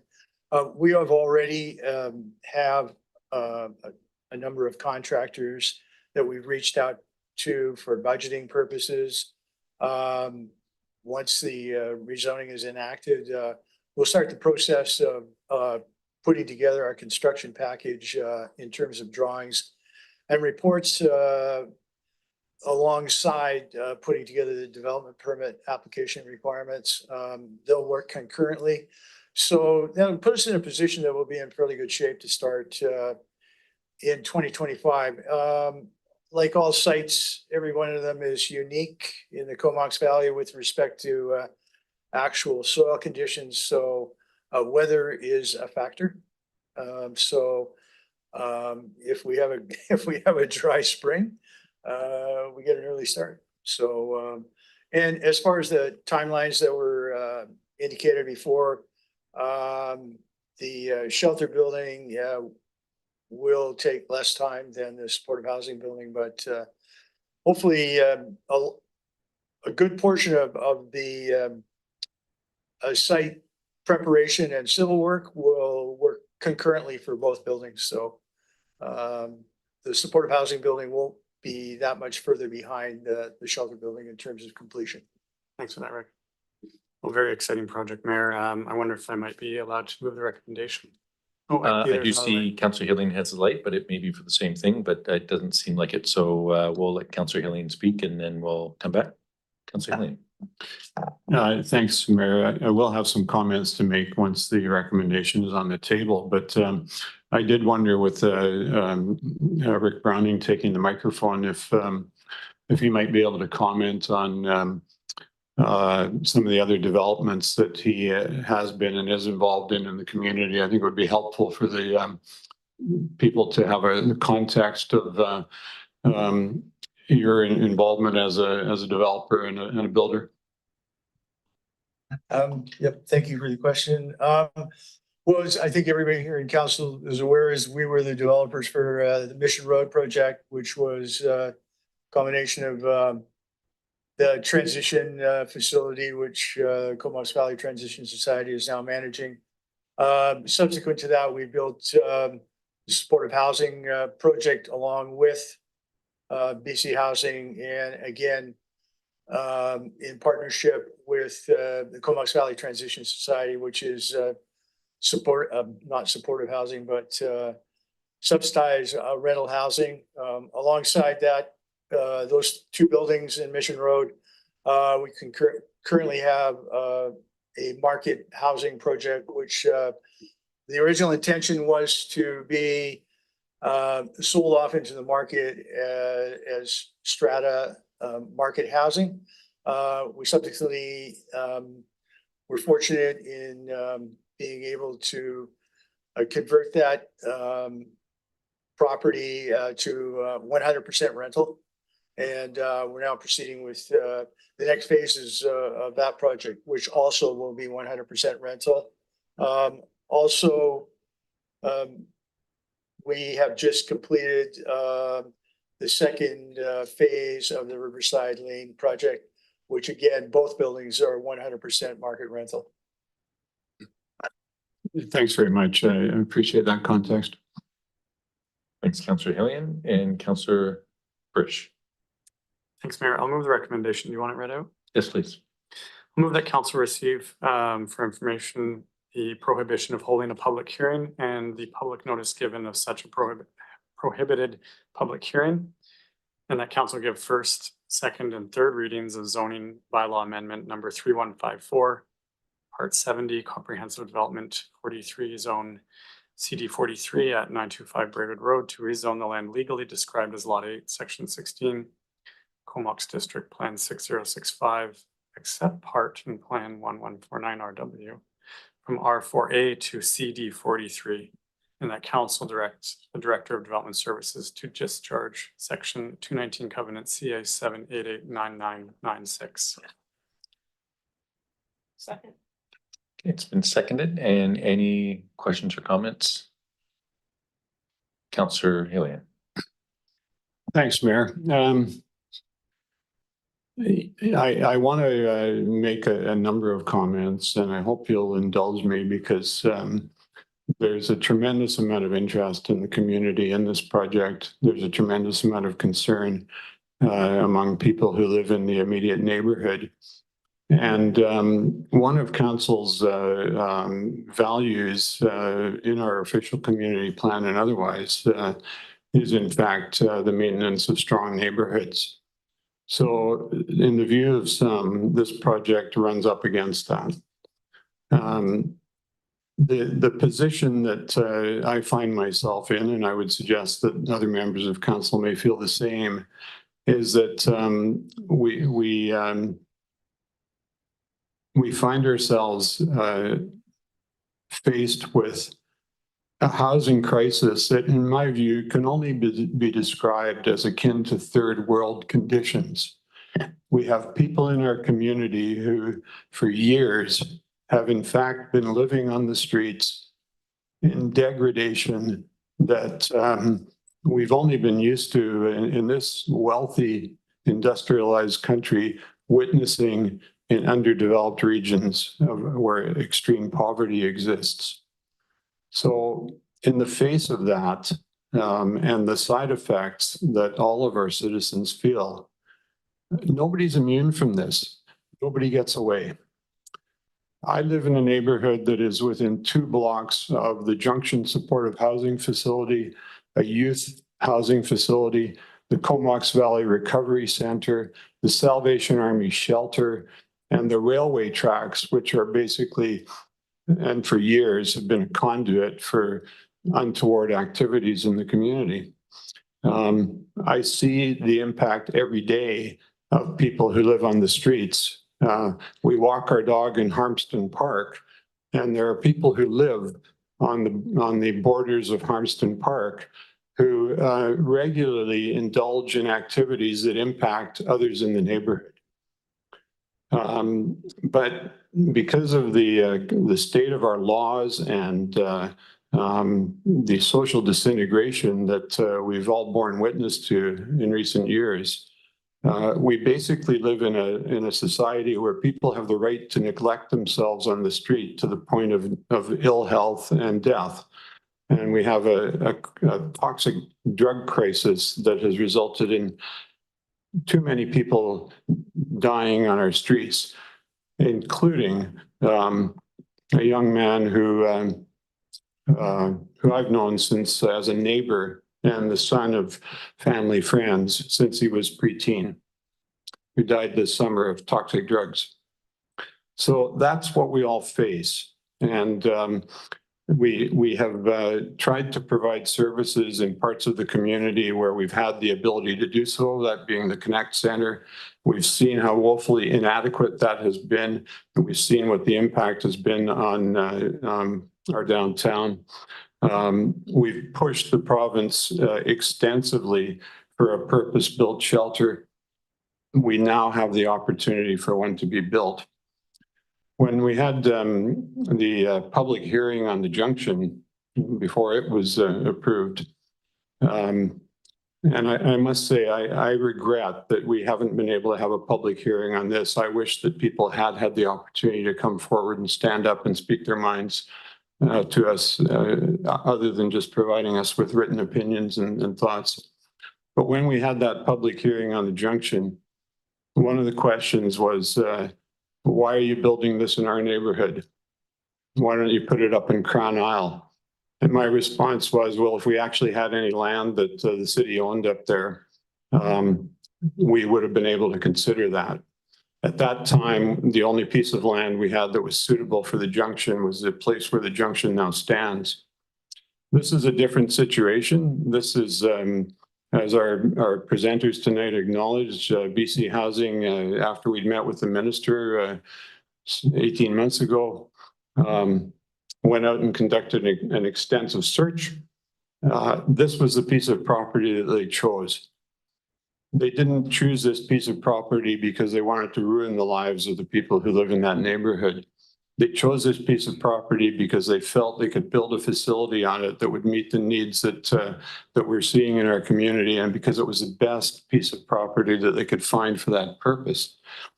I don't know if it was the only piece, but I'm reassured that it was the best. And people have asked us about all sorts of car lots and other pieces of property that for various reasons, people either don't want to sell or for whatever reasons are not suitable. So this is the piece of property that's been chosen.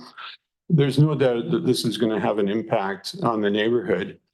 But if we're to reconcile the conflict between trying to meet those housing needs that are so chronic and trying to maintain a strong neighborhood, I think the best thing that we can do is to provide as much buffer for the existing neighborhood as we possibly can to try and ensure that this facility is well designed, well built, and well run, and to continue to press for the supportive services and and other tools of both law and health that can improve the situation of people living in our community.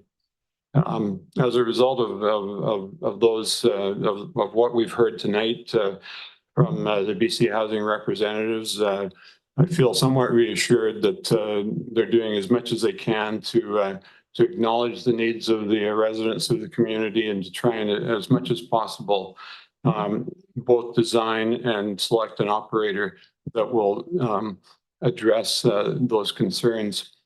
I remain concerned that we haven't been able to have a follow-up public engagement as was discussed, but hopefully that will in fact take place and people can have an opportunity to sit down and discuss this in detail. People have talked about why didn't we just go ahead and build seniors housing on this property as it was originally intended? Well, the reality is the people who were going to build it changed their plans and walked away, and they sold the property.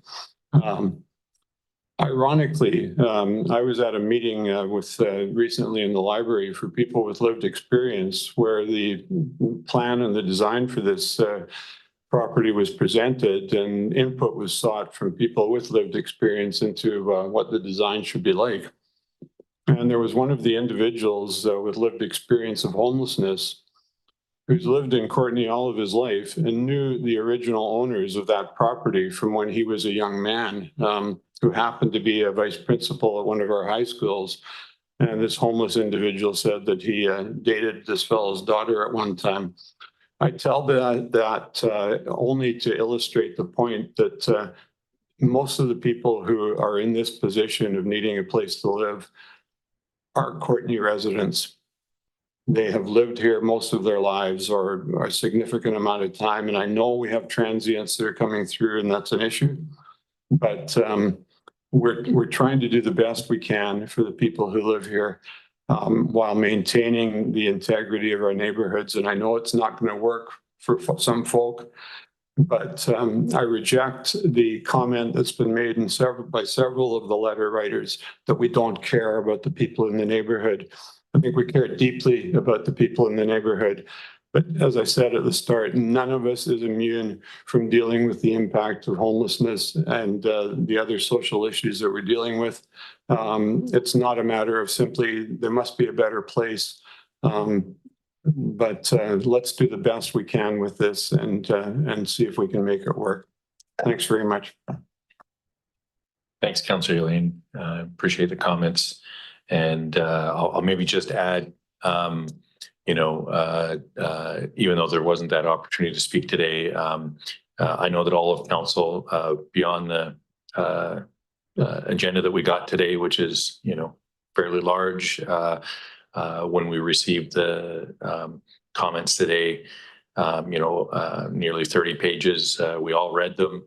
And even the emails that have come in, Councillor, I'll just acknowledge that Councillor McCollum, who's not here, I spoke to her a couple of days ago, and she gave me her feedback on the emails and stuff that we've been receiving. So this is something that our council genuinely is concerned about and wants to make sure has the best outcomes for everybody. And thank you, Councillor Hillian, as articulate as you always are. It's much appreciated. And if there's no more questions or comments, I'll call the question. All those in favor? And that passes. All right. And we'll move on to item 4.2. 11th Street Zoning Amendment Bylaw 3059. And for those that would like to leave, we'll give you a moment. Thanks so much. I'm sure we'll be talking some more.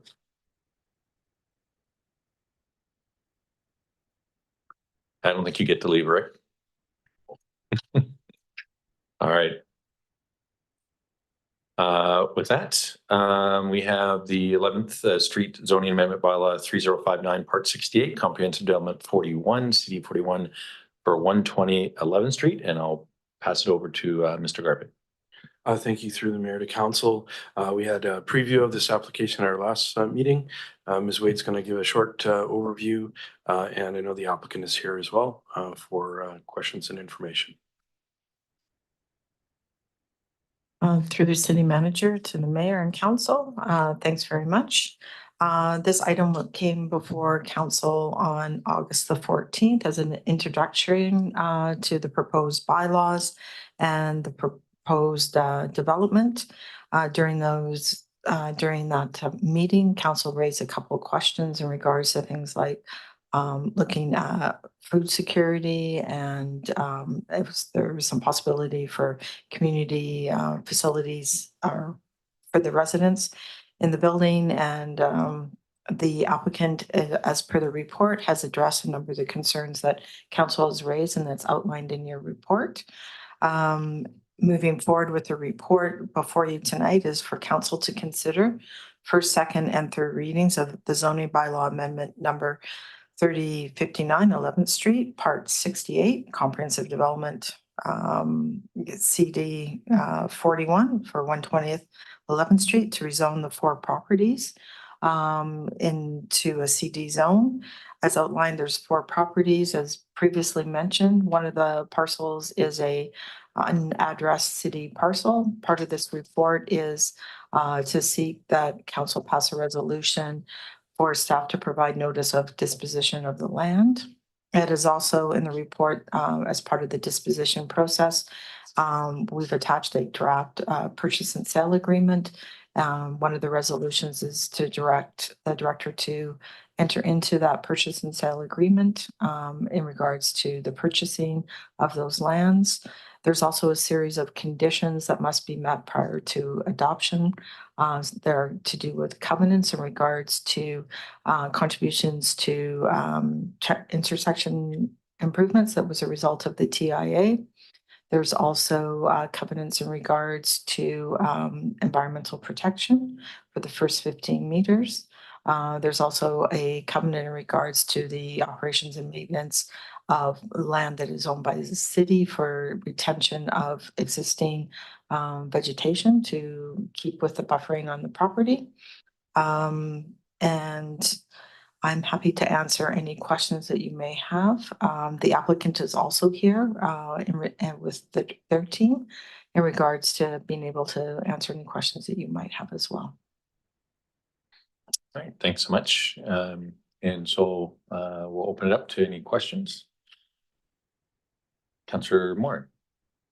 I don't know if I'm allowed to move into a comment, but I just wanted to say that I did know that there was the response from the neighbor who had a lot of concerns at the beginning.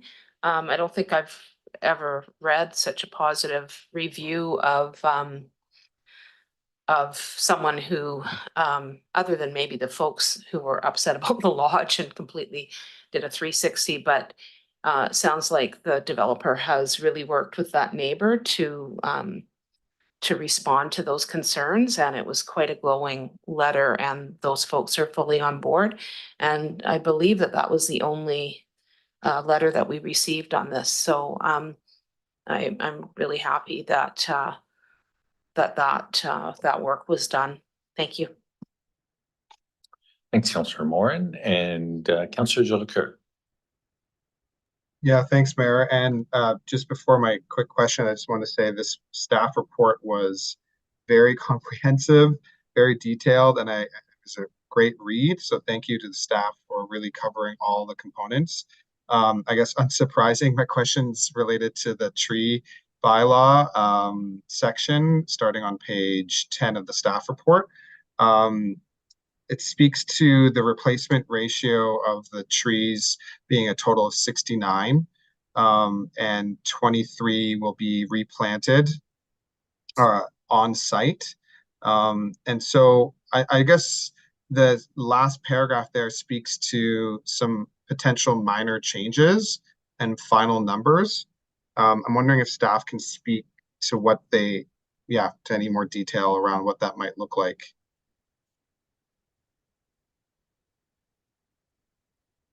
Ms. Wade. Yes, through the mayor to Councillor Jolicoeur. Yes, as we go through the permitting process, that's when some of the final changes will be done. We've tried to do it all in coordination with this application so we could advise on the tree protection and management bylaw, but they will be required to actually move forward with the permit, which will the final details will be worked out on.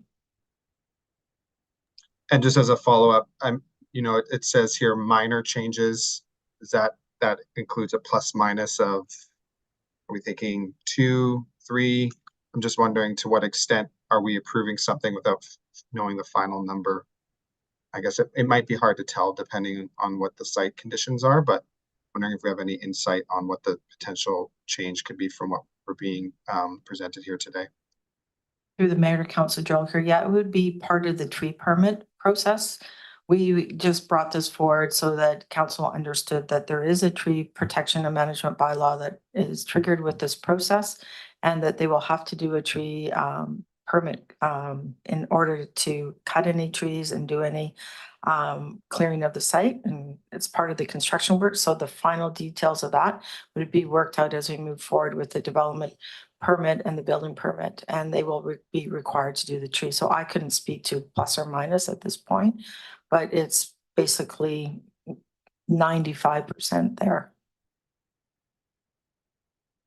Thanks, Councillor Jolicoeur. And Councillor Frisch.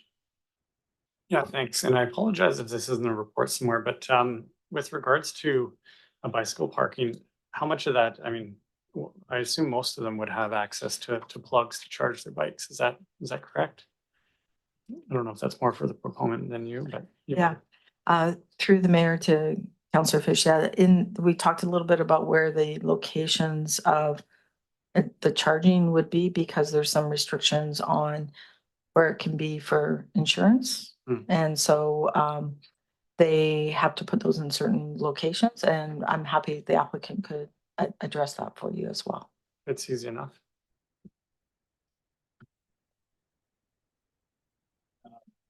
You just push the button. Oh, if you just, yeah, there we go. What I can say is like all the I'm gonna mix this up, class 2 bike stalls, those are the secure ones, correct? Yeah. Will have access to a plug as they are in the bylaw. But there are implications now with insuring buildings with electric bikes because of the fires. So it's something that might be changing soon. Well, it's a fair Yeah. thing to do, I suppose, but thanks But for what covering that. we're trying to do now is just kind of put them underneath concrete slabs so that we have at least like a 2-hour fire separation. That sounds perfect. Thanks for that. And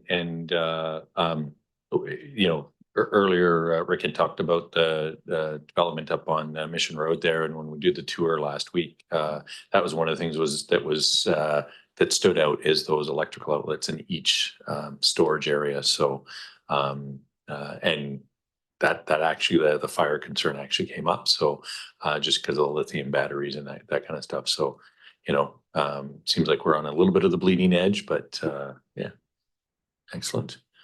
Councillor Jolicoeur. I was just going to move the recommendation if there are no other questions. There are no questions, and I won't ask you to read it all. Okay. Thanks. And it's been seconded, I believe, by Councillor Frisch. Did I hear that right? Yeah. So that's been moved and seconded. Any questions before I call the question? Seeing none, all those in favor? And that passes. All right, and moving on to 4.3. We have the housing agreement bylaw number 3152, 2024, 120 11th Street. And so I'll pass that over to Ms. Wade. Through the mayor to council, before you is consideration of the housing agreement bylaw. This is a bylaw to support the previous resolution for the CD zone. And this is in regards to moving forward with a housing agreement, which will be executed prior to adoption of the bylaw. And there's a draft housing agreement attached to the part. I'm happy to answer any questions that you have.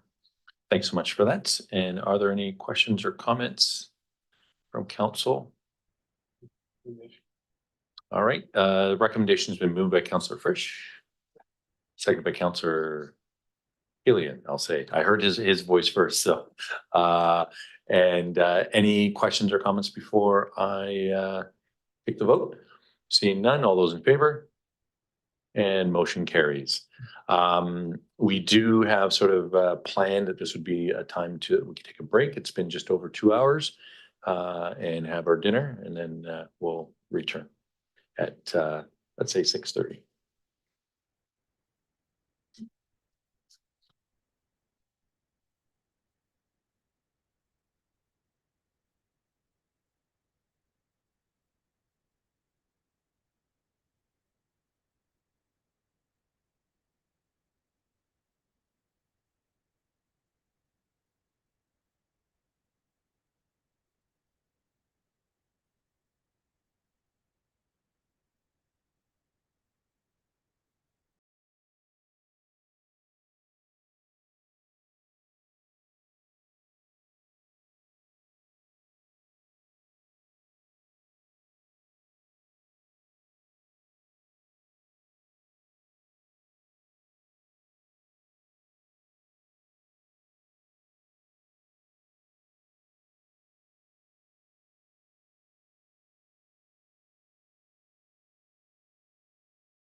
Welcome back, everybody.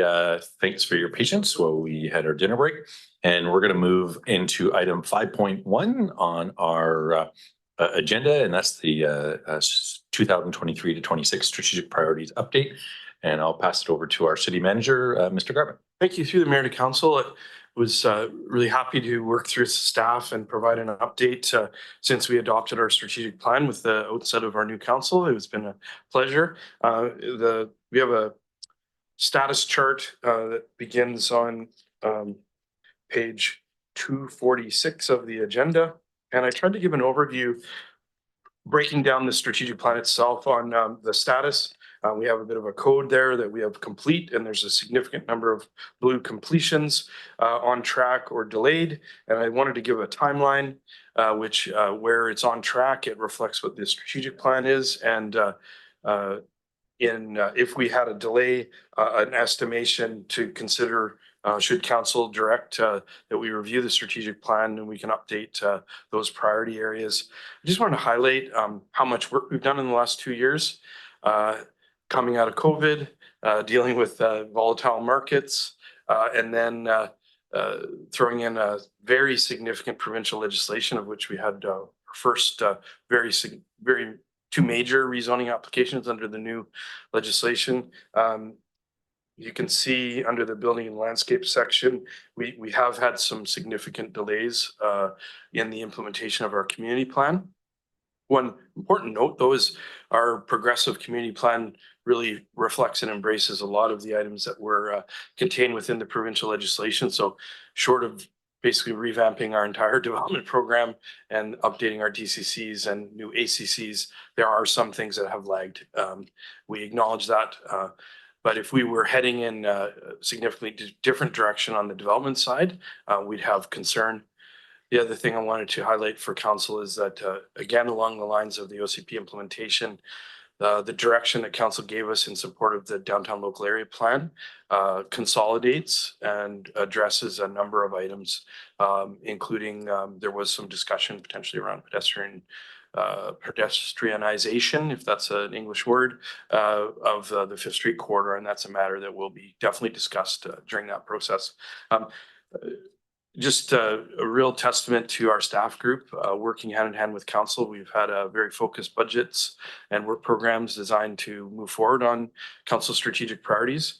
I would say that given where we're headed for 25 and 26, which is the remainder of the term of this council, I do have a recommendation that we revisit, make sure that we are focused for the remainder of our collective term together.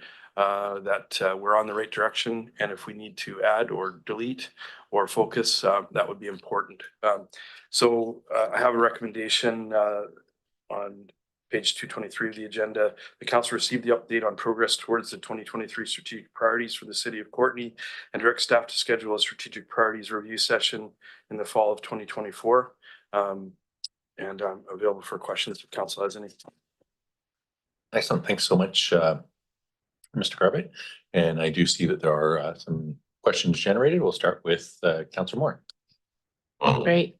Gonna lump three themes into one question. So I guess I'm curious about reporting out on some of this. So the communications piece, I think it'd be great if we reported out on the traffic calming, because we've been doing a ton of that. And then anything around the air quality as well. I think people are curious about that. So those were two areas that I thought would be great if we could have some communications on. And then the timeline for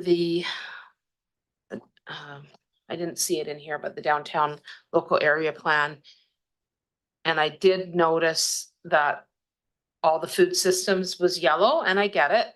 Staff has had a ton of priorities to deal with first. But I think just in light of what we've seen even tonight, how there's movement in the development community to look at incorporating food security, that I'm hoping that we could have you know, a win in that area at some point.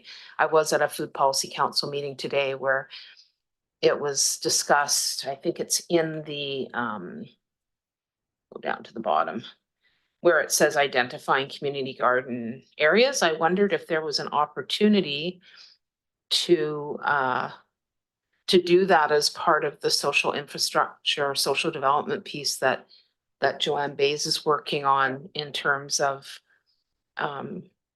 flagging neighborhoods that maybe would like a community garden or have some capacity, that kind of thing.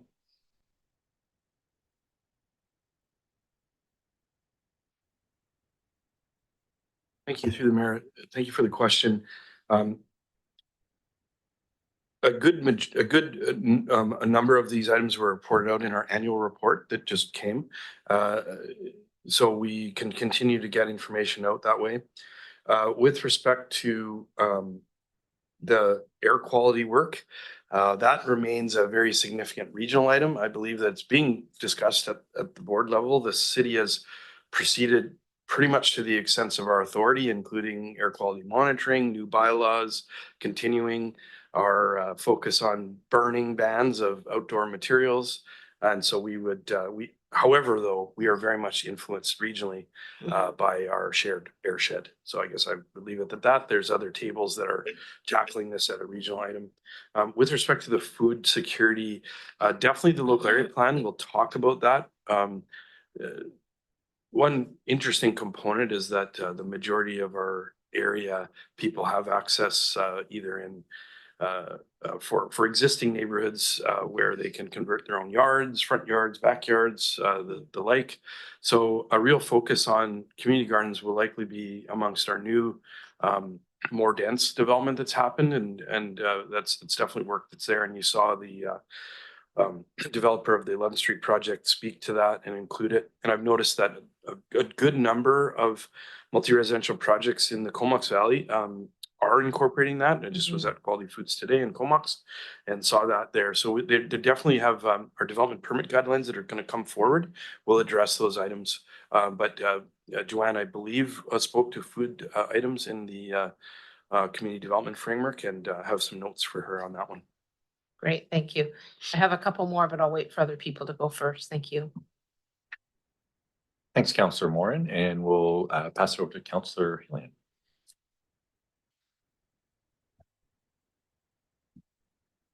Oh, thank you, Mayor. I didn't hear my name there. So. I might be talking a little bit. Yeah, thanks very much to our city manager for this. I found it really helpful to have it presented in this way, and I don't really have any specific questions. I realize that we can't do everything at the same pace, and we've certainly had some major issues that have arisen at the provincial level. And that's really the comment that I wanted to make. I just wonder in the recommendation about the scheduling of a strategic priorities review. And I wonder if it might be prudent to wait until we have the results of the provincial election and the direction of either a re-elected government or a new government, which could potentially change a lot that I think would influence the strategic planning process. And so just from that consideration, it might be better from my perspective to do that in the new year. Thanks. Thanks, Councillor Hillian. And next we have Councillor Frisch. Yeah, thanks, Mayor. And thank you to the city manager for a nod to that idea about more pedestrian space in downtown. And I had just had a question about whether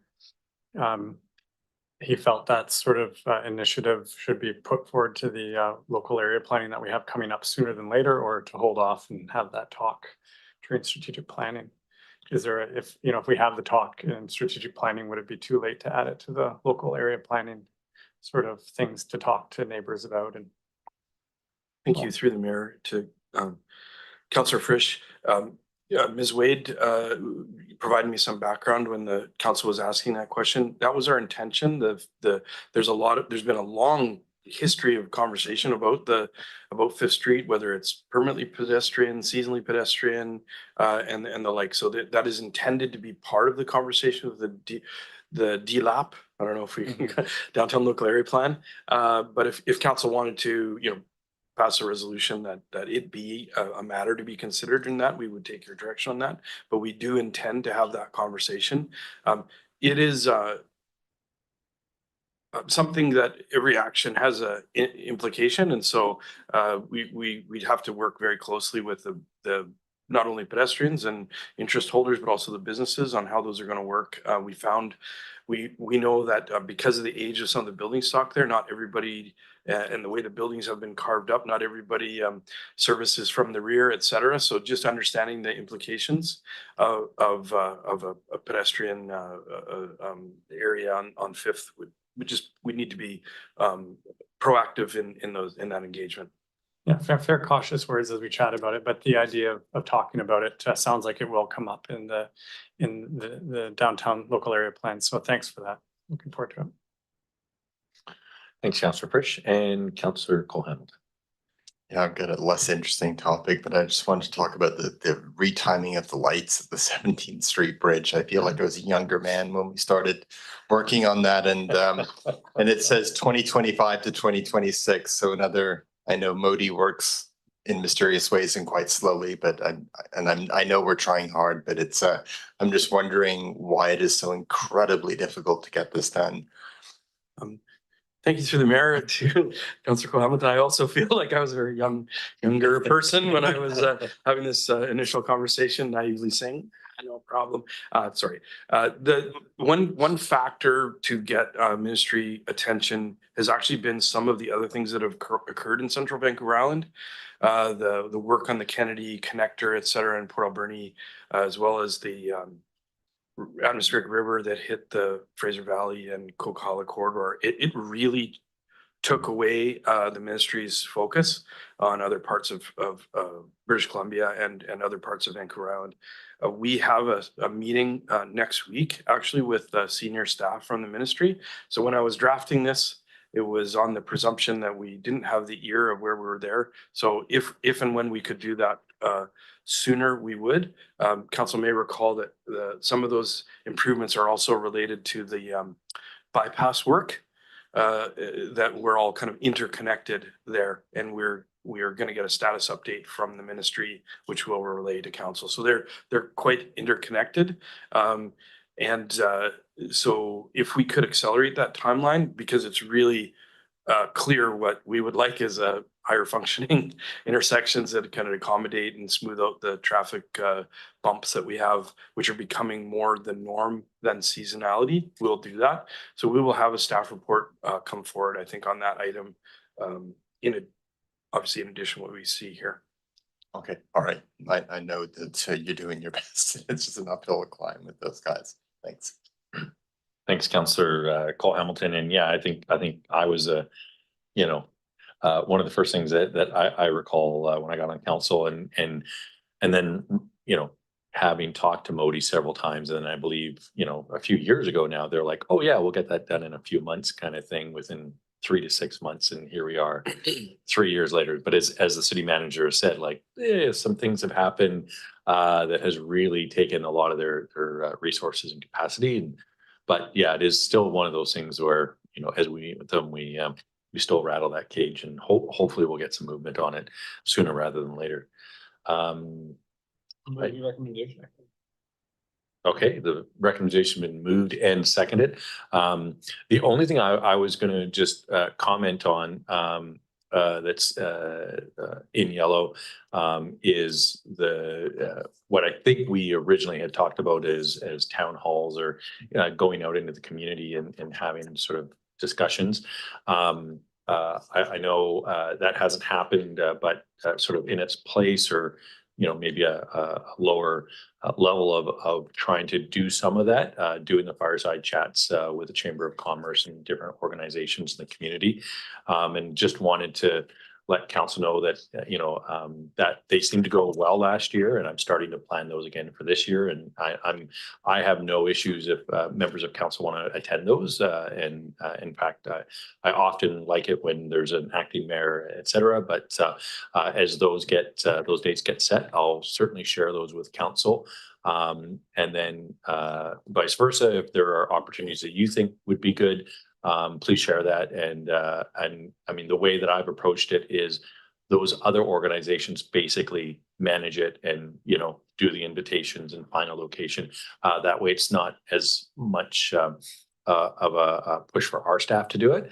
Because really it's about us being there, I think, to hear what those concerns are. And like I said, I think it went relatively well last year as sort of just a off the side of my desk kind of thing, but still getting some really good feedback. So yeah, that was my only comment. Yeah. If I may, Mr. Mayor, through to council. So council was pretty clear, very clear. So we have a significant number of direct engagements that council will be involved in with the community. The downtown local area plan will be one of them, as well as some more work on the community development framework. So although specifically just the topic of being in the community to gain feedback from the community from a general perspective through the remainder of 24, 25, and 26, we'll be very actively engaged, and council will be engaged in those items. We're also kind of in the process of completing the engagement strategy, which then council also would have the ability to say, in addition to those things, we want X. So that is entirely at council's discretion. So that is also coming. So I really appreciate that question. Excellent. And Councillor Moore. Yeah, thank you, Mayor. That reminded me that, and our city manager just mentioned it. I think not of fireside chats, but kitchen table talks. So I'm thinking with that community development piece or that neighborhood piece, maybe there's an opportunity to go, sit around someone's backyard when it's nice or whatever, and have a chat in that way. And that may engage people that don't normally watch our meetings or come to our meetings, or who are maybe not that engaged in, if we go to them. So that's just another idea. Thanks. Excellent. Thanks for that. Really appreciate it. Mr. Garbutt. Sorry, Your Worship, I was just leaving that on because every time I shut it off, it makes it. So I'm fair enough. I think we've heard from most councillors. Councillor Jolicoeur, was there any comments you had, or you're good? Excellent. Okay. Well, with that, we have a motion that's been moved and seconded. All those in favor? And motion carries. Next, we'll move into the resident surveys. Your Courtney, your voice, and we'll pass it over to thank you, Mr. Garbutt. Mr. Mayor. Angio from our communications lead is going to give a very short introduction to this and answer any questions you might have. Thank you through the city manager to Mayor and Council. I'm here on behalf of the Director of Corporate Services to seek council approval to establish City of Courtney specific benchmarks through statistically valid resident surveys. You may recall that last year, Courtney launched the Your Courtney, Your Voice resident survey last summer with questions including quality of life, sense of belonging, value for tax dollars, and more. Insights from the resident survey last year helped inform the annual budget process. Through establishing benchmarks, 3 to 5 years of survey data is generally required for a solid foundation of trends, patterns, and areas of improvement. A 5-year survey plan is recommended from 2023 to 2027. Once the initial benchmarking is complete, surveys would be conducted every 2 years. And I'll open the floor to any questions.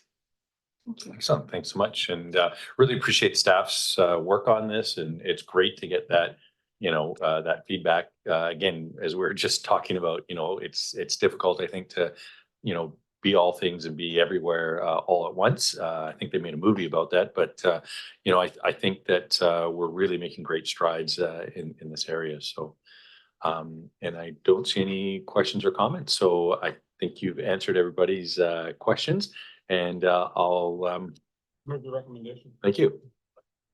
I was going to say I was going to do it, but I'm not allowed. So I appreciate you guys moving and seconding it. Any questions or comments? Seeing none, all those in favor? And motion carries. And next we're on to the RCMP quarterly report. And now is a great time for me to introduce Inspector Scott Mercer, who has met some or all of you. I'm not exactly sure. And if not, he's been great. He's been sending us those information, keeping us in the loop. And so it's really appreciated for that. And if you I think I can just pass it right over to you. And so, Inspector, I'll pass it over to you. Well, thank you, Your Worship, and councillors for the invite to be here tonight to present the quarterly report.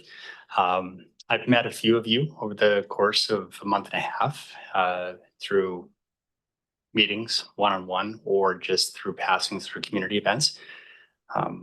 I've officially been here about 56 days, and it feels a little longer than that sometimes.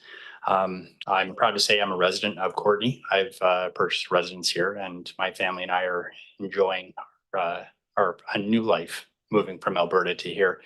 A brief introduction to myself for those that I haven't met. I have nearly 20 years experience in the RCMP. I spent my entire service in Alberta.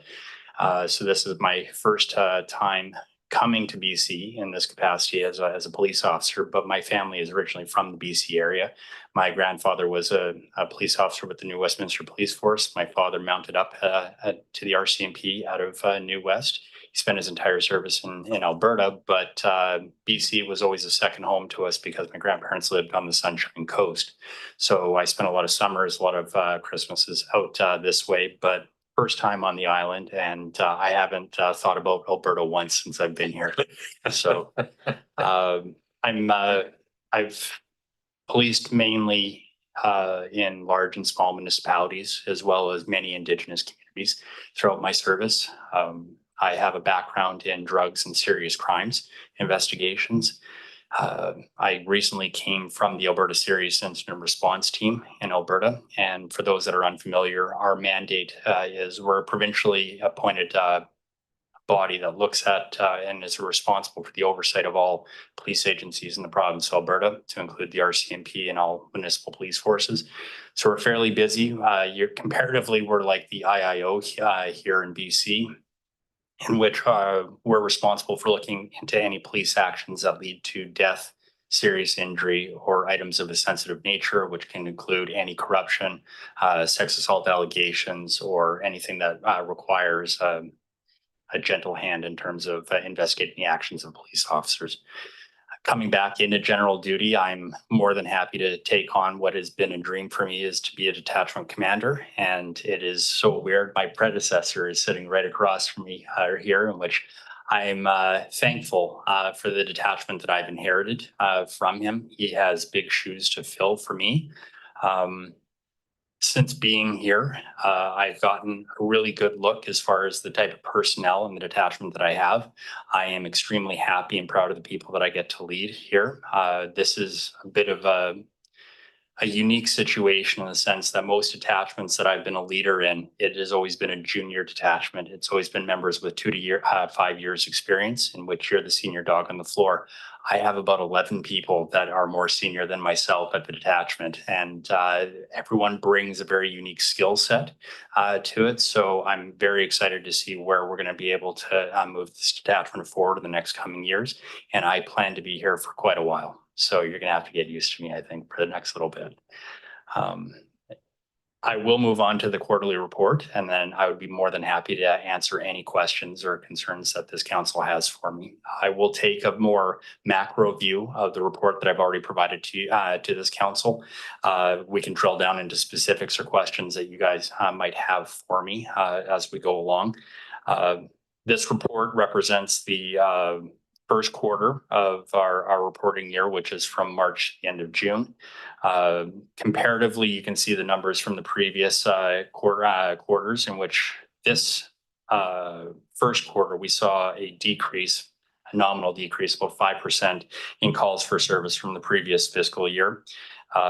Most common calls for service were unwanted persons, followed by check well-beings and traffic complaints in the city of Courtenay. Our most common call locations were found to be within the Cliff Avenue and Ryan Road area. City Hall experienced an uptick in calls for service, but we have been able to link that to a number of trespass notice files that were created with in consultation with bylaw services. The downtown experiences a lot of our call volume. The types of calls that are typically associated with those areas are for calls for service dealing with unwanted persons, as well as check well-beings and some petty theft. We did see an increase in some theft activity, as well as assaults and drug use within that downtown core. But if you look from the previous year till now, you'll see a marked departure in drug calls for service related to the decriminalization of drugs. So we saw you'll see the numbers, it's about a 700% increase, which if you look, it's a difference of 36 files from the previous year. But again, that is believed to be linked to the decriminalization and more people calling about open drug use. That doesn't necessarily translate into any sort of enforcement actions that were taken or anything like that, just mainly the calls that were being directed to that area. For violent crimes, we saw a decrease in common assaults, but an increase in street level robberies. Those are typically thefts that are associated with some sort of physical force. That is unique to this quarter. We're keeping an eye on it to see if it actually continues on into the next quarter reporting. Although there was a slight decrease in the number of reported sex offenses for this quarter, it still remains, in my opinion, consistently high. And it seems to be about that 20 to 25 calls related to sex offenses. The property crime, we saw a small increase in property crime. Those in regards to mischief, shoplifting, and other theft-related complaints were the most common. There was a shift in break and enters, in which there is, we believe that was attributable to one individual who, quote unquote, was on a crime spree, but was arrested and charged. So we'll see if that trend continues as well. I did speak about the drug calls for service, so I'm more than happy to answer any questions that this council might have in terms of specifics. All right. Thanks very much. Appreciate the report. And we have a question or comment from Councillor Hillian. Thanks, Mayor. I might pay for this comment the next time I run into your predecessor on the soccer pitch, but I'm really glad to hear that you're finding yourself in good shape as his successor, rather than having to clean up after him. So that's most reassuring. But I should acknowledge that I think we all appreciated working with Inspector Curvers, and I'm sure we'll have a positive relationship with you as well. My question doesn't relate to the report you've presented, but some of the correspondence that we received on the matter that was before us earlier tonight acknowledged the location of the police station next to this proposed housing development, and there was one suggestion that the police station was potentially moving, and I'm just wondering if there's any substance to that comment. I mean, for years there was talk about it actually relocating next door here, but that seems to be ancient history now. And so I'm wondering what the status is of the detachment location, and the adequacy of your space there, and any plans that there might be underfoot to make a change. Mr. Garber, did you want to? Well, that's actually some joint conversations that to Inspector Mercer's left Adam Langemeyer has been having with E-Division, and we're in a current process of having pretty extensive initial dialogue about that, which has been a long time coming.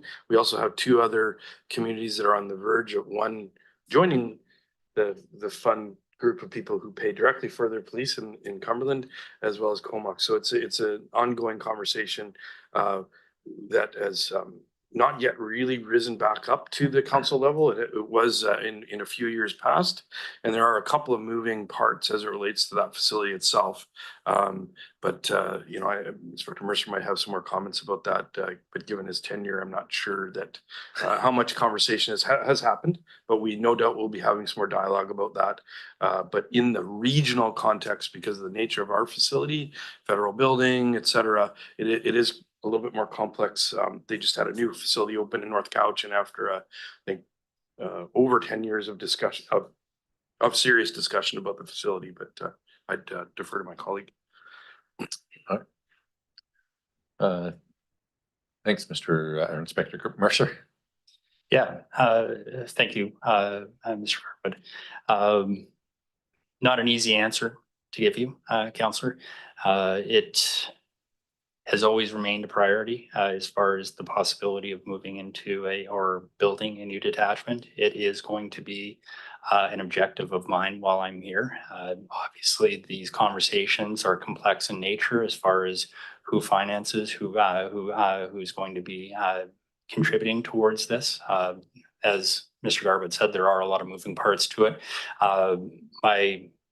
One of my colleagues, Staff Sergeant Kilbourne, had initiated talks and brought some councillors into the fold, as well as all the CAOs, to start talking about the idea and getting it on everyone's mind, and then giving tours around the detachment to show where we are capacity-wise. We're bursting at the seams, I'm not going to lie. It is an aging building. We've maxed out a lot of space in there. We are constantly looking at ways to improve the efficiency of how our detachment is being run, where we can house people. But as things are going to be progressing, there's going to be more and additional bodies that are going to be coming, and we're going to have to find places for them. So I'm hoping that these will be positive discussions that we'll have over the next coming months, and I'm sure years on it. I will be realistic on it, but it is going to remain a detachment priority for me.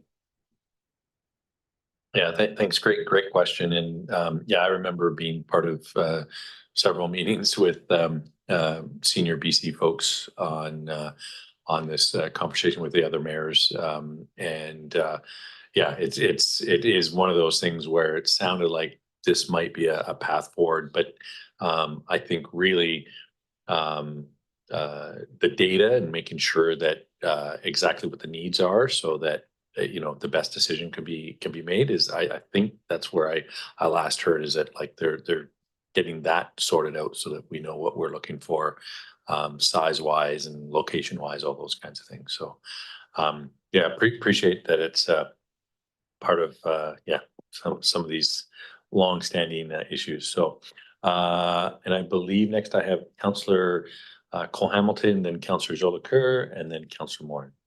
Great, thanks, Mayor, and good to see you again, Inspector Mercer. I just wanted to ask about one particular figure, which was kind of eye-popping, and that was it involves a private residence. And I realize you'll have to be, as we're in an open meeting and people have their privacy, you'd obviously want to be quite circumspect about the way you speak about it. But the 875% increase in calls of 39 in 1 quarter, which I guess is more than once every 3 days. As a police force, how do you go about addressing that sort of very concentrated number of calls on a single residence, just to try and sort of, anyway, I'm just curious as to how you respond to such a high level of calls to one location. Sorry about that. Get your microphone back on. Well, obviously, we got to work within the confines of the laws, right? These calls for service to that particular residence, my understanding was mental health. So we're dealing with humanitarian calls for service. Okay. We are not the subject matter experts in that field whatsoever. We recognize our limitations. So if it is a genuine mental health and we don't have any authority to bring that person to any sort of mental health treatment, then we lean on the support groups in our community to help us with that, whether it's through outreach to addictions, whether it's outreach to mental health specialists, and that's what we lean into. Anecdotally, we've made some progress since I've been at the detachment to expand outreach to mental health services while persons are in custody on other matters that may have expressed a desire to speak to mental health specialists, or we feel that it would be beneficial if they do. So we've had early conversations with iHost, which is a support system that is being utilized in the Campbell River area. And these have physicians as well as mental health specialists that come into the detachment, and we introduce them to them in a safe environment where early conversations can be had, so we can get early intervention on some of these individuals that may be repeat calls for services to their residences and such. Okay, thank you. And that helps to understand sort of what the underlying issue might be. And I appreciate hearing how much you're trying to positively engage mental health services for the benefit of the individuals in the community. So yeah, thanks for that. Thanks, Councillor Cole Hamilton and Councillor Jolicoeur. Thanks, Mayor. Yeah, I guess my curiosities under the CDSA offenses and then also under the calls for service downtown, the types of calls for service downtown. It's the first time that we've seen in this council drugs make it into the top 15 for that. And so I just wanted clarity if that, presumably with an increase to the downtown calls related to drugs, and then also the significant increase in drug possession, that they were primarily drug possession calls rather than other type of drug calls. And you can leave your microphone on because I may miss you. Thank you, Mayor. Thank you, Councillor. Is from what I'm reading into the report, yeah, the calls for service appear to be mainly drug possession. Now, from my understanding, when I spoke to my analyst, that may be calls for service in which there's a drug link to them, or it may be open use complaints that doesn't translate into any sort of arrest or charges that are associated to that. That is just the general public that have been calling in, or there have been calls for service that have been directly related to drug possession. Our main focus has always been in terms of the drug trafficking and drug production. Our focus is not on drug possession. There is a humanitarian element to that we're taking stock of, that it's a substance abuse issue. We're not looking to target, if that's a term that I want to use, or look at arresting persons that are clearly suffering from substance abuse issues. This is, again, a snapshot in time as far as what we're dealing with comparatively to the 2023 range. Whereas if you look at 2022 and 2021, it was within that 25 to 30 mark for calls for service. Is this a case of people over-reporting on open drug use? That's also a possibility that we have to take into account. But this is something that I will be keeping a close eye on, because again, our focus has always been on the persons that are taking advantage of people that are substance abusers and that are producing at a high level and introducing these hard drugs into our community. Yeah, thanks. All right, thanks so much. And Councillor Moore. Great, thank you, Mayor. A couple questions. We'll see how it goes here. I noticed that arson is reflected in the types of violent crime, where it indicated that there was one call, and then below that, under types of crime, types of property crime, it's actually indicated as 5. So I was curious why there was a difference there. And I guess just in relation to arson, we know that we've had some intentional fire setting over the last year. And I just wondered if we made any headway with arrests and charges regarding those fires. Thank you, Councillor, for the distinction between the two. I can read into it. If it's listed as arson underneath property crime, we've responded to a number of quote unquote dumpster fires that have been started. So my indication is leaning towards that's what that is for that column under property crime, whereas arson under violent crime would be directed at, say, someone's residence or a person's related crime, whether it may be domestic related. But that's something that I can get a firm answer on as far as, because it is a little misleading as to see why there's arson underneath property as well as under violent, and then there's the two distinction in numbers that don't add up. As far as the charges related to the fires that are being set in Courtney, I was just having a discussion about this earlier today. My understanding is that there was I think the 6th reported fire in the same location in one of the parks. So I have had discussions with my street crimes as well as my bike unit to try and get a handle as far as who we think is responsible for these offenses, because it seems to be serial in nature, or at least they're happening in the same area that we need to get a handle on that for sure. And Mr. Garbett had a comment as well. Thank you. Thank you through the mayor to Councillor Moore. And I think I stepped out there for a quick sec. We just looking at the time frame for this quarter. We did have what was determined to be a bit of a serial fire setter in the vicinity in and around the lodge / McDonald's area, and I can confirm that Chief McDonald and before Inspector Mercer arrived, the acting detachment commander worked very closely there. There was an operation. My understanding is there was a person identified and arrested, but it was a very well coordinated activity, and it was a very unfortunate situation. And we had a number of neighbors. It was coincident when the lodge was getting going, et cetera, and a lot of presumptions, and they all turned out to be false. And we had just I would say an individual that had some challenges, and it was well done, my understanding, handled and addressed. And we haven't had any reported instances of that. So I would infer that then it's been addressed. May I continue with a couple absolutely. more? Thank you. Street level robberies on the increase. And would those be like someone grabbing someone's purse, or would those be people known to each other, or, a teenager stealing someone's phone? Because unfortunately I used to encounter that a bit when I was working with youth and the young people who were in hot water for doing stuff like that. So how would you describe those? And I don't know if you have any insight on that.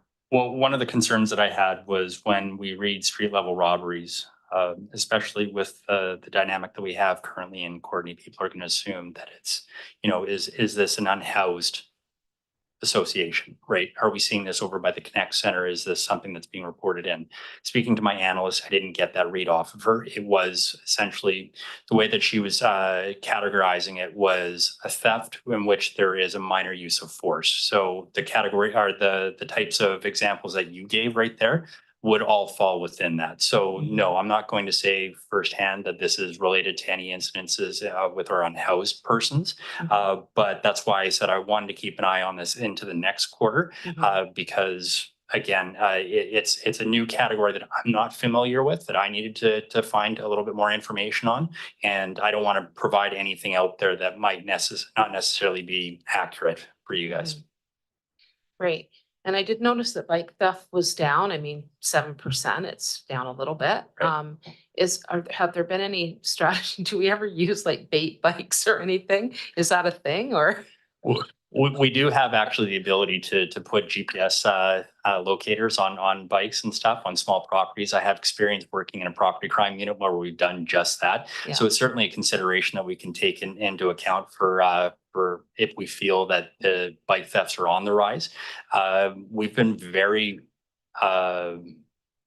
productive, I would say, in terms of some of the recovery of the bikes that have been stolen. Within just when I worked this past weekend, I was working shift, and a bike that was reported on a Friday was recovered on a Saturday nearby. So if it comes to that, that's certainly something that we can consider. I know, again, we've had some success on doing stuff like that. We have big vehicles, but yeah, it's mostly like GPS locators that we put on items. Well, I guess that's something that owners could consider as well. Those little air tags or whatever, or something like that. But it is a great tool, like, especially when we're dealing with, people that are big into property crime, or we have chop shops or anything like that people are peddling, electronics and items of high value. Yeah, and I mean, not to minimize that. I know we've had a few people on council have had their bikes stolen, and it's a complete drag. I guess it's probably, I'm guessing, a combination of, like you say, more organized where it is more like a chop shop thing, or opportunistic. Someone Right. sees a bike, grabs it, because we do see bikes abandoned all over the place. So it's almost like people hop on them, take a ride, and then dump them somewhere.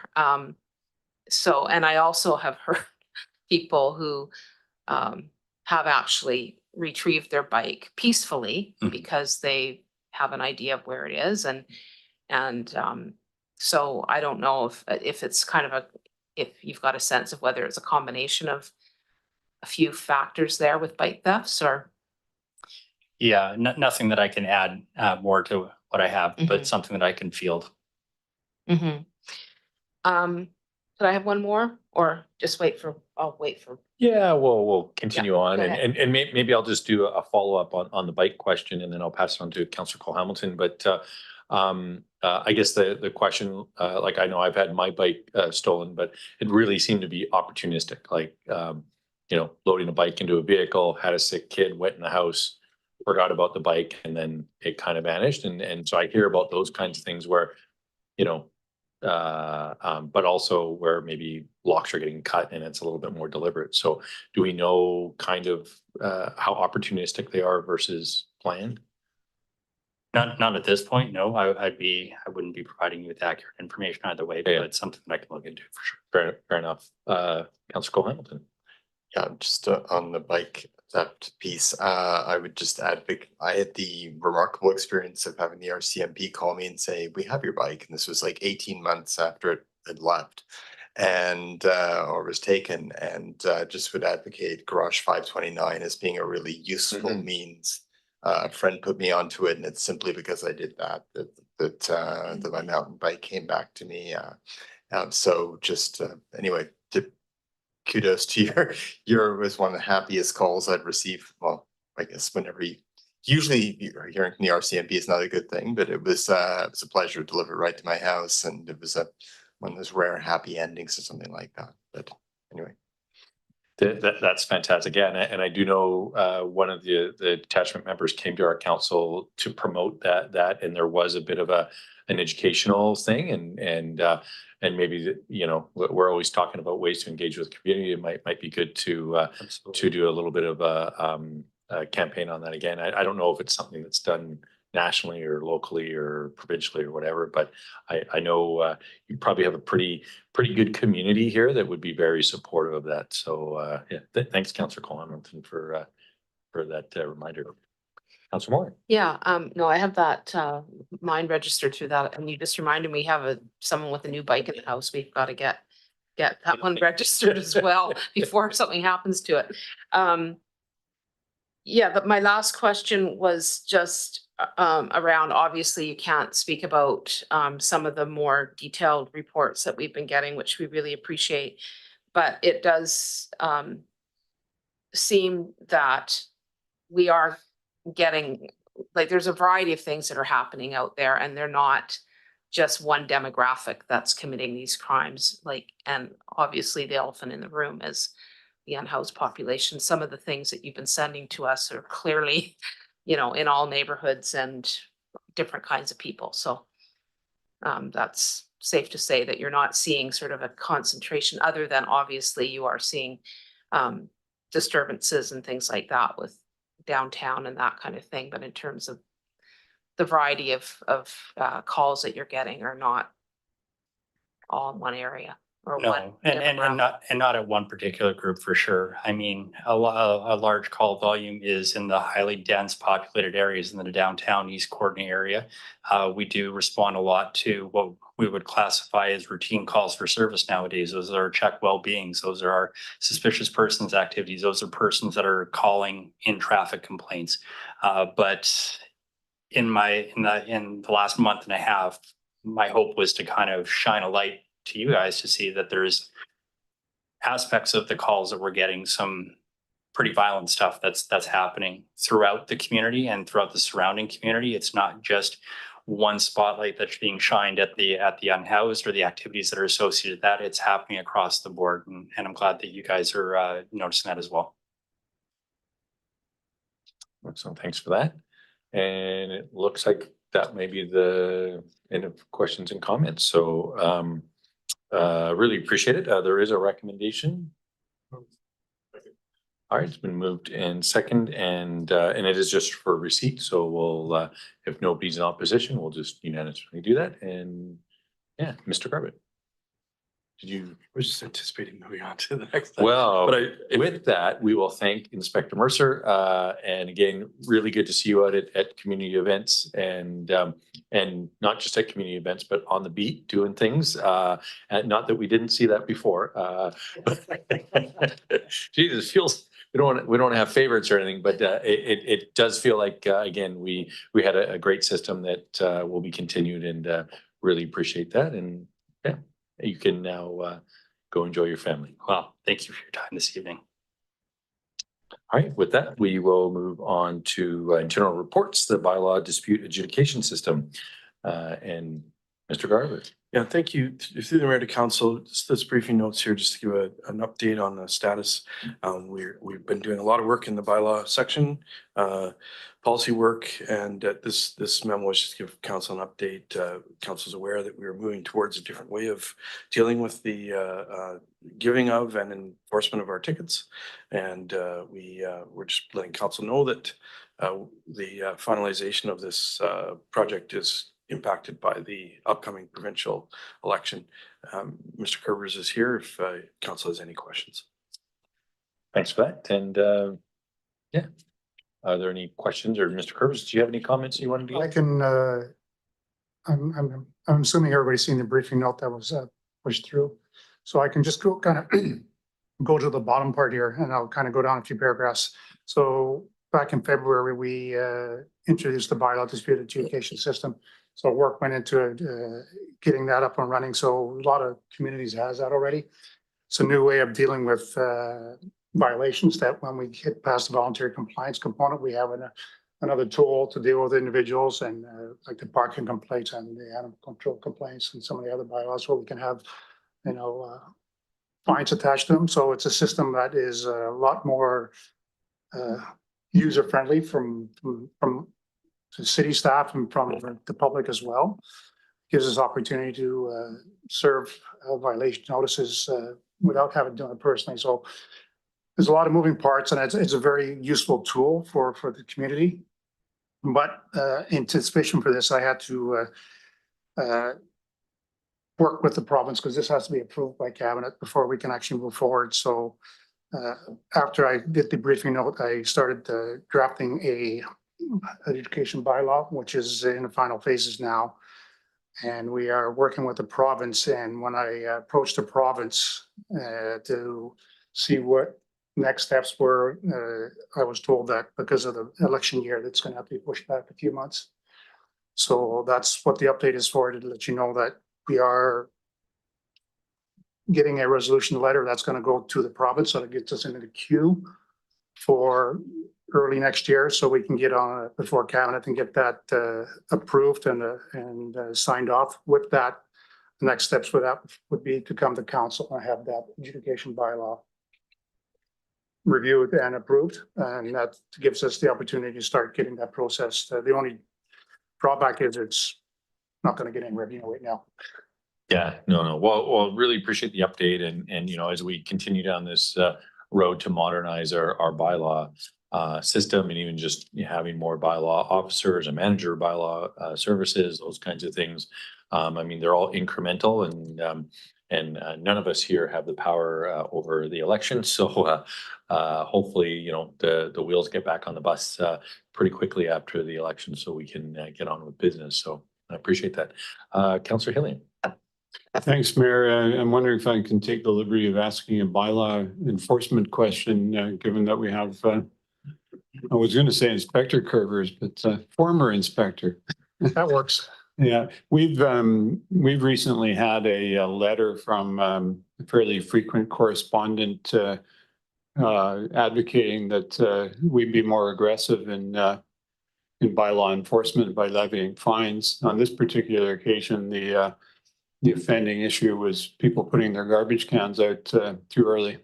And the concern of the writer was attraction of bears to the neighborhood, that type of thing.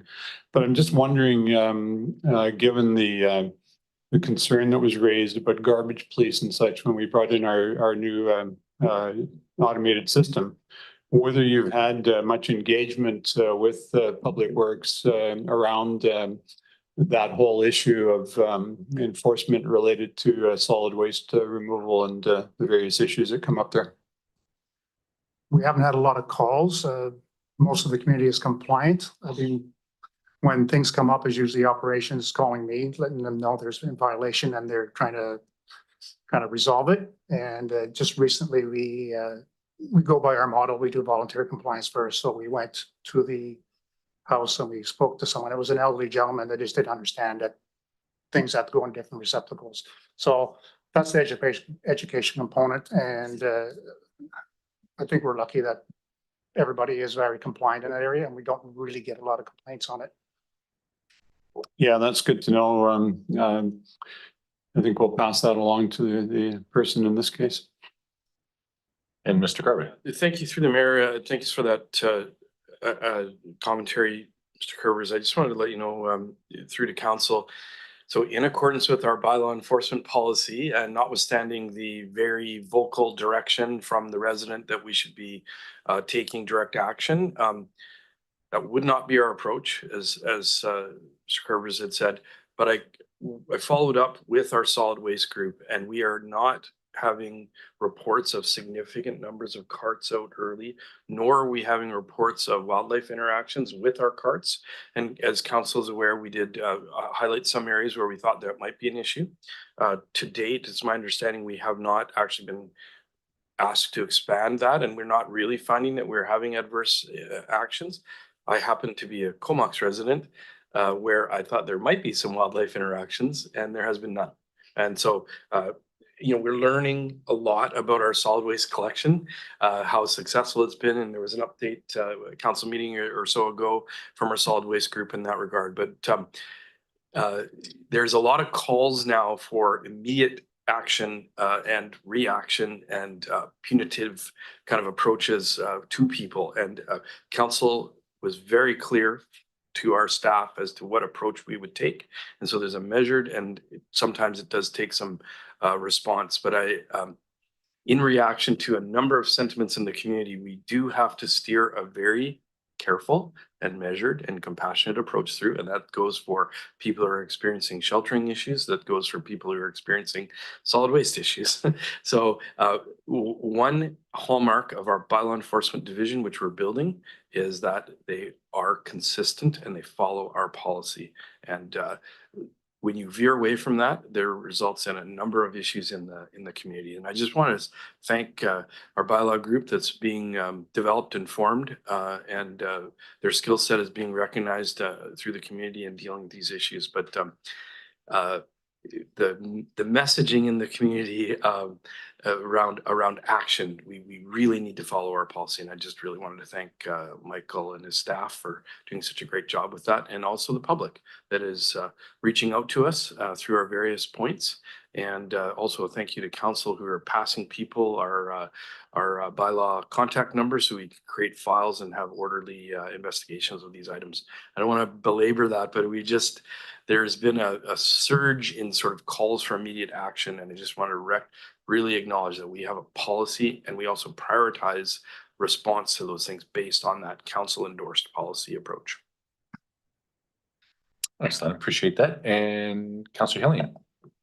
Thanks, Mayor. Just quickly, I want to acknowledge that we've had significant delays with our parks bylaw, and I know that that's created challenges for our bylaw staff. And I just want to acknowledge that we recognize that it hasn't made your job any easier, you and your staff, by not having that tool in place. And hopefully we can get that sorted out as quickly as possible this fall. Thanks.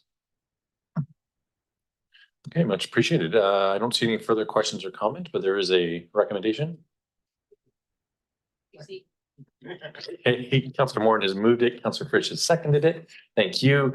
I don't believe there's any further questions or comments. So all those in favor, and that passes unanimously, and we will move into our bylaws for adoption.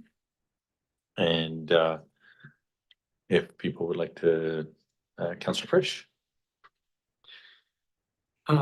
Sorry, I was just catching up. Thanks. 8.1. I'm sorry, 8.1.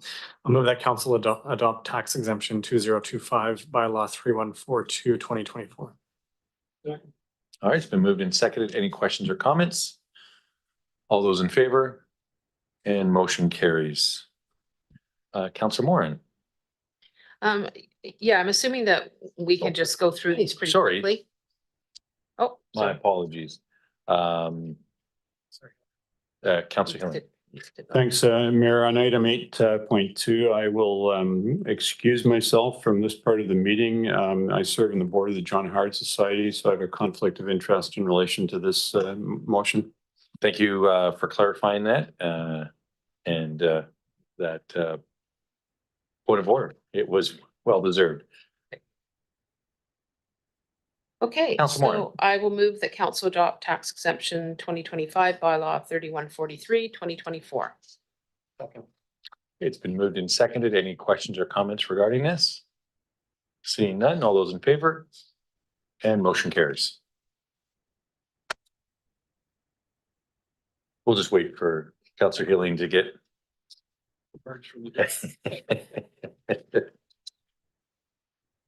All right, 8.3, Councillor Moran again. I'll move that council adopt tax exemption 2025 bylaw 3144 2024. It's been moved and seconded. Any questions or comments regarding this? I know we've talked a bunch about it. Seeing none, all those in favor? And motion carries. Next one, Councillor Jolicoeur, if you'd like to declare. Yeah, thanks, Mayor. I've got a conflict as an advisor to Dawn. And my employer is a primary funder of LARS, so I'll be excusing myself. Thanks. All right, and I'll just stand by for staff to put you into the.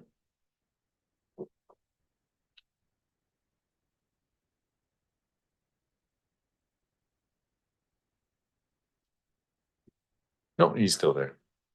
He's just turned his camera off, but we have to actually.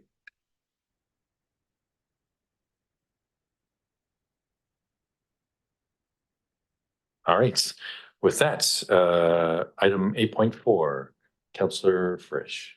Move that council adopt tax exemption 2520 bylaw 3145 2024. Okay, it's been moved and seconded. Any questions or comments? Seeing none, all those in favor? And motion carries. Item 8.5, we'll just wait for Councillor Jolicoeur to fully rejoin the meeting. And I believe he's back. Can you confirm you're back, Councillor Jolicoeur? Yeah, I'm here. Thanks. Okay. All right. Item 8.5. Councillor Hilliard. Thanks, Mayor. I'll move that council adopt tax exemption 2025 bylaw 3146 2024, which is a tax exemption for churches. It's been moved and seconded.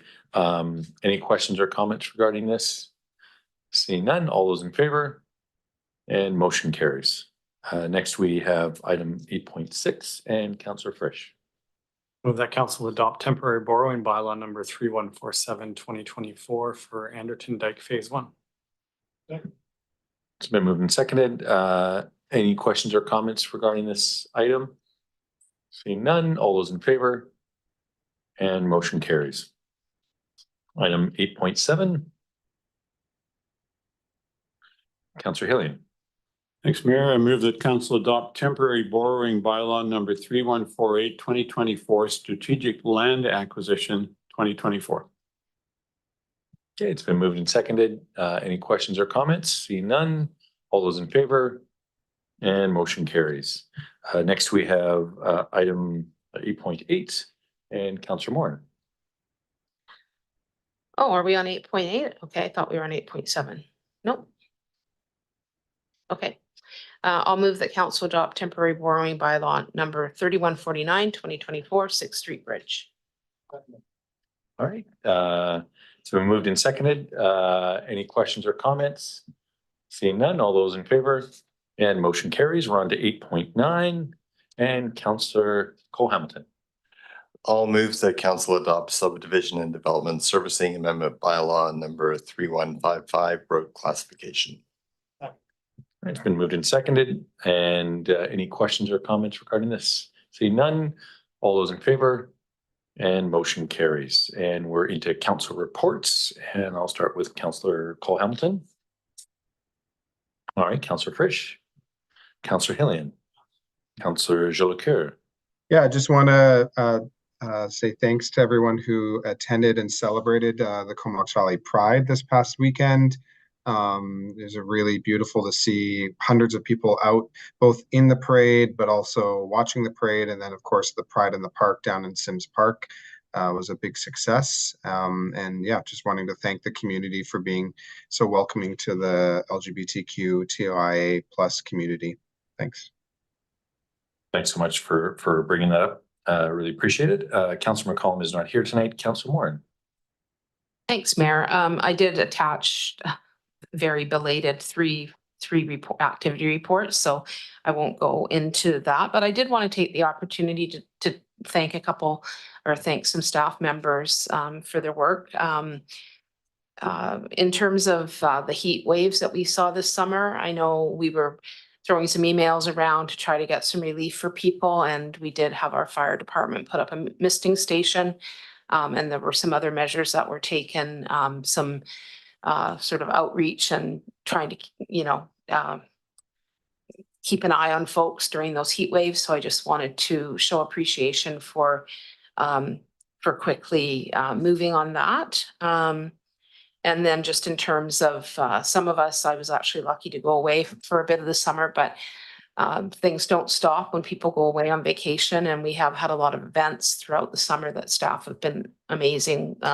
Councillor Jolicoeur mentioned the Pride Day, also obviously the Sims concert series. These are staff that are often working later hours and with big crowds of people. I saw the smiling faces of our public works people during the parade. So I just wanted to give a shout out to all the people who worked during the summer and kept everything running and looked after our residents. Thanks.